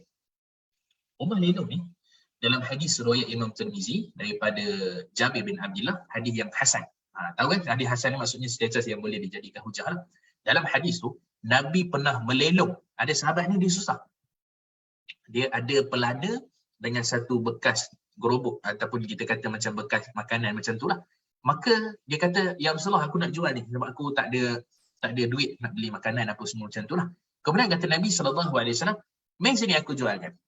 Kan? Maka Nabi kata, man yazid ala dirham. Siapa yang nak tambah, ada sahabat kata, ya Rasulullah, aku nak beli dua-dua tu 1 dirham. 1 dirham ni murah sangat lah. Dekat RM20 kot dalam kita punya duit sekarang ni. Kan? Maka kata Nabi SAW, Nabi kata, okey kalau kamu nak beli, tapi Nabi tawar dulu. Nabi kata, man yazid ala dirham. Siapa yang nak tambah dalam 1 dirham? Daripada 1 dirham ni siapa nak tambah lebih lagi? 2 dirham, 3 dirham dan sebagainya. Maka ada sahabat ni kata, ya Rasulullah, bidirhamain, aku beli dengan 2 dirham. Maka Nabi tak tawarkan dah. Nabi kata, okey, macam tu aku jual dengan harga 2 dirham. Jadi Nabi sendiri melelong barang tu. Okey, jadi maksudnya konsep lelong ni ataupun dipanggil muzayadah. Muzayadah ni siapa yang nak tambah? Siapa yang nak tambah harga? Kan, yang ni tawarkan rumah lelong 350,000. Ada orang masuk dia punya ni 352,000. Tak ada masalah. Hukumnya adalah harus berdasarkan hadis yang kita sebutkan tadi untuk kita membeli lelong. Cuma isunya lelong ni ialah dia kena ada 10% deposit. Jadi bila 10% deposit tu, kalau di andil mahkamah ni dia ada syarikat tu, mana-mana dah disabitkan dia punya tu muflis ke apa, maka dia ada satu syarikat yang cover untuk melelong rumah-rumah si muflis ni, orang yang muflis ni. Jadi bila dia lelong tu dengan harga sekian-sekian, dia akan kena ada 10%. Maksud kalau 350,000, 35,000 kena standby. Dan bila dia refundable, maksudnya dipulangkan balik bila kita bid tu, masuk tu kita tak dapat rumah tu, dipulangkan balik, maka hukumnya adalah harus ketika mana kita berjual beli dengan jual beli lelong. Dia bukan jual beli kita jual beli saudara daripada atas jual beli saudara kita ke, tak ada. Dia adalah jual beli yang siapa mampu untuk tambah harga, maka hukumnya adalah harus ketika mana kita berjual beli. Itu hujahnya. Ada hadis dan ada pendapat majoriti semua ulama mengharuskan jual beli lelong. Ni sama lelong emas, lelong apa lagi? Arwah nur lelong emas yang tak mampu bayar, tak mampu tebus. Boleh untuk kita masuk dan kemudian kita melakukan lelongan pada harga ataupun pada barang. Sama ni lelong custom kan, lelong pihak berkuasa kan, di Selangor, di Terengganu ada lelong kereta 3,000, rumah macam bukan rumah, motor dan sebagainya, maka boleh untuk kita turut serta, tidak jadi masalah. Okey, so tak adalah istilah harga Yahudi. Sebenarnya tak ada. Jadi kalau ikut asalnya Islam membenarkan, mengharuskan dan tidak ada ulama yang menyatakan pengharaman lebih daripada 100%. Cuma tadi kita kena ikut kalau price ceiling lah. Tapi yang barang ni macam rumah yang tak terikat dengan harga-harga tertentu, price ceiling tertentu, maka harus untuk kita jual. Sebab tu RZ pun orang jual dengan harga 70,000. Tahu motor RZ, motor 150cc kan. Harga tu dulu 5,000 pun payah nak jual. Sekarang ni 20,000, 19,000, tengok dekat mudah.com. Tapi hati-hatilah, mudah tu nanti takut jadi susah. Sebab kat situ banyak penipu-penipu. Jadi hati-hati tu nak beli barang, nak beli apa, kena berhati-hati. Okey, ada satu baju. Baju ni baju bandar. Dia jenama Nike, dia Gisha tau. Gisha tu maksudnya dia ada zaman dulu lah, sukan yang muda semua tu. Dia limited edition. Tahu tak baju buruk tu? Saya ingat kalau perempuan dapat baju tu, mungkin jadi lap dapur agaknya. Tapi dia orang jual harga baju tu dengan harga 17-18,000. Baju buruk tu, tahun 90 lebih tu. Dia orang kata ada sentimental value, harga ni mahal. Ada orang beli. Dia beli tu bukan dia nak pakai. Dia buat collection. Nanti dia naik harga mungkin sampai 30,000, ada lagi orang jual. Saya pun pelik lah, tak tahu macam mana.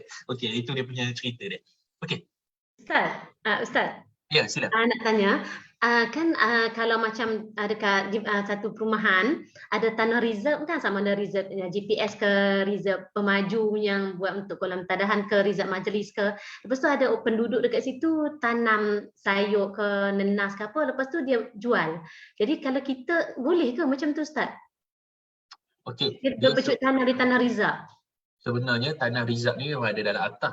atau perumahan atau hartanah ni memang sebenarnya tidak boleh okay, daripada sudut undang-undang lah, tidak boleh untuk kita bercucuk tanam ataupun sekian-sekian, sebab dia dikira sebagai reserve ataupun rizak yang mana dia mungkin kalau kita buat tu mengganggu dan sebagainya daripada sudut yang lain. Okay. Walaupun mungkin persepakatan di taman tu, cuma kita nak kata sebaiknya kita cuba tanyalah kepada pihak berkuasa.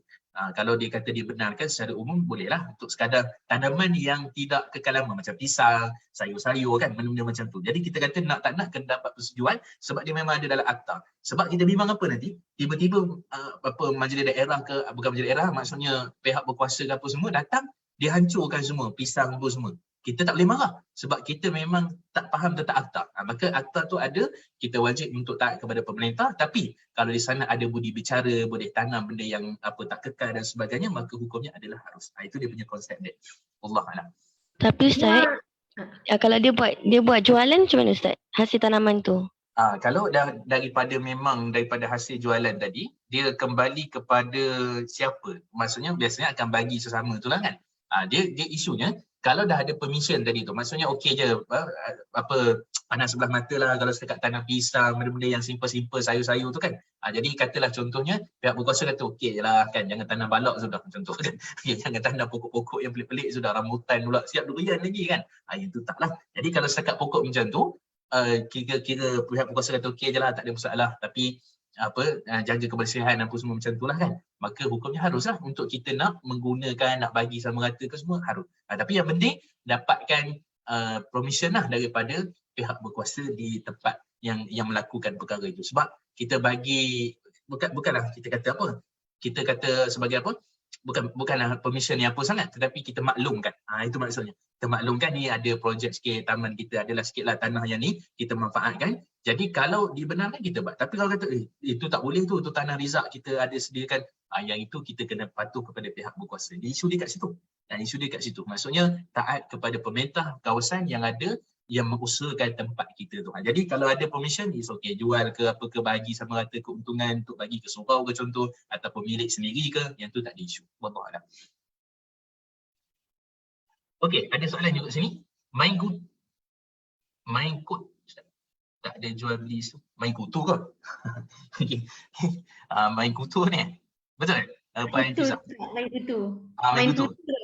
Main kutu, Ustaz tak ada jual beli di situ macam mana? Okey, main kutu ni sebenarnya asas kontrak dia adalah qad, pinjam meminjam antara satu sama lain. Qad aslaf tu aslafu. Kan itulah kata aku pinjam kat kau, kau pinjamkan dekat aku. Itu konsep yang diguna dalam mazhab Maliki. Main-main kutu pun mazhab Maliki sebenarnya. Dia bukan mazhab Syafi'i. Okey. Jadi konsep dia, maksud dekat sini ialah pertama kenapa dia berkutu? Kena tahu sejarah. Sebab dia merayak. Dia merayak maksudnya daripada nombor 1 yang kena dapat cabutan 2, 3, 4, 5, 10 tu, dia akan merayak sekeliling tu sampai nombor 10. Itu sebab nama kutu. Saya rasa lah. Itu bukan sejarah. Okay? Saya rasa macam tu. Okey. Jadi secara umumnya kutu ni adalah qard, iaitulah pinjam meminjam. Jadi saling membantu. Jadi saya letak 50, bulan depan 50, bulan sekian-sekian. Jadi nombor saya 7, akhirnya saya dapat balik jumlah suruhan, tapi saya kena bayar lagi 50 untuk sekian. Itu komitmen sebenarnya. Komitmen kita macam menyimpan secara tak langsung, dan komitmen kita sesama rakan-rakan kita. Jadi kalau kita kata kat sini, main kutu bagi saya hukumnya harus. Hukumnya harus. Dengan syarat satu je. Jangan sampai ada syarikat kutu. Iaitu ada akta, kalau akta nak kutip deposit ni dia kena ada lesen. Macam bank macam apa dia kena ada lesen. Kan? Samalah macam ceti ke apa semua, patutnya dia kata pinjaman berlesen. Itu semua riba. Tapi kita kata asas kutu ni harus, kalau kita dengan kawan-kawan kita satu pejabat, office mate apa semua okey. Tapi kalau sampai buka syarikat kutu senang berhad, itu tak boleh. Sebab dia deposit kena ada lesen. Kan? Okey. Jadi di mana dia punya kontrak dia? Dia tak ada barang, tak ada apa.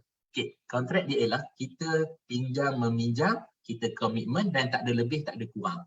Kan. Kalau kita bayar RL RM50 sebulan, 10 bulan kita dapat 500. Jadi tak ada pula dapat tiba-tiba dapat 600. Daripada mana ni? Itu kita buat style baru. Ni kutu ada untung. Itu tak boleh. Itu tak boleh. Tapi kalau selagi mana 50, akhirnya kita dapat balik 1000 yang mana yang kita telah keluarkan, maka itu hukumnya adalah harus, tidak jadi masalah. Tapi ada isu sikit ibu kutu. Ibu kutu ni kadang-kadang dia kenakan cas.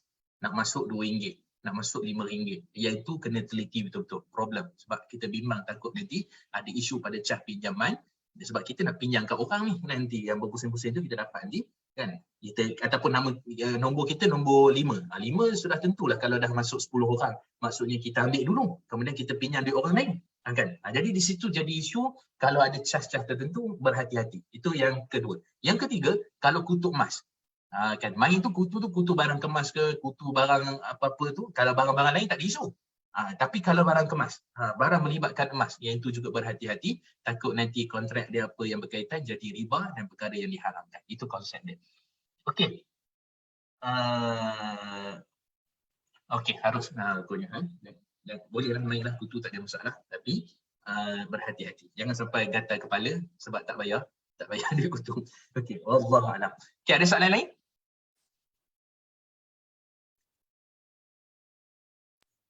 Tak ada kot Ustaz, dah diam dah tu. Okey, kalau tak ada kita ni dulu kat sini lah, kita kat sini. Terima kasih kepada semua, insya-Allah nanti kita sambung lagi pada waktu yang akan datang dengan topik-topik yang lain. Jadi saya serahkan semula kepada Kak Liza. Jazakallahu khairan jazak. Wassalamualaikum warahmatullahi wabarakatuh. Waalaikumsalam warahmatullahi wabarakatuh. Jazakallahu khairan Ustaz. Terima kasih, alhamdulillah banyak sebenarnya ilmu yang kami tak tahu lah. Macam tadi contoh Ustaz cakap baru tahu kata jual beli tu tak boleh bagi anak yang belum balik kan, duk buat je kerja tu selama ni dulu-dulu waktu anak kecil-kecil. Tapi tak tahu sebenarnya bukan dalam mazhab Syafi'i sebenarnya pun yang tu. Itulah sebenarnya Ustaz, kadang-kadang kita dengar orang bising banyaklah tak ikut mazhab kita, mengaku mazhab Syafi'i dari segi ibadah, tapi dari segi muamalat macam-macam lah kita bercampur sebenarnya. Jadi alhamdulillah Ustaz, insya-Allah kita jumpa lagi minggu depan. Kita akhiri dengan tasbih kafarah. Subhanakallahumma bihamdika asyhadu an la ilaha illa anta astaghfiruka wa atubu ilaik. Wa sallallahu ala nabiyyina Muhammad wa ala alihi wa sahbihi ajma'in walhamdulillahirabbil alamin. Wassalamualaikum warahmatullahi wabarakatuh. Jazakumullah khairan semua. Assalamualaikum. Terima kasih Ustaz. Terima kasih Kak Liza. Terima kasih Kak Liza. Terima Terima kasih Ustaz. Terima kasih semua. kasih.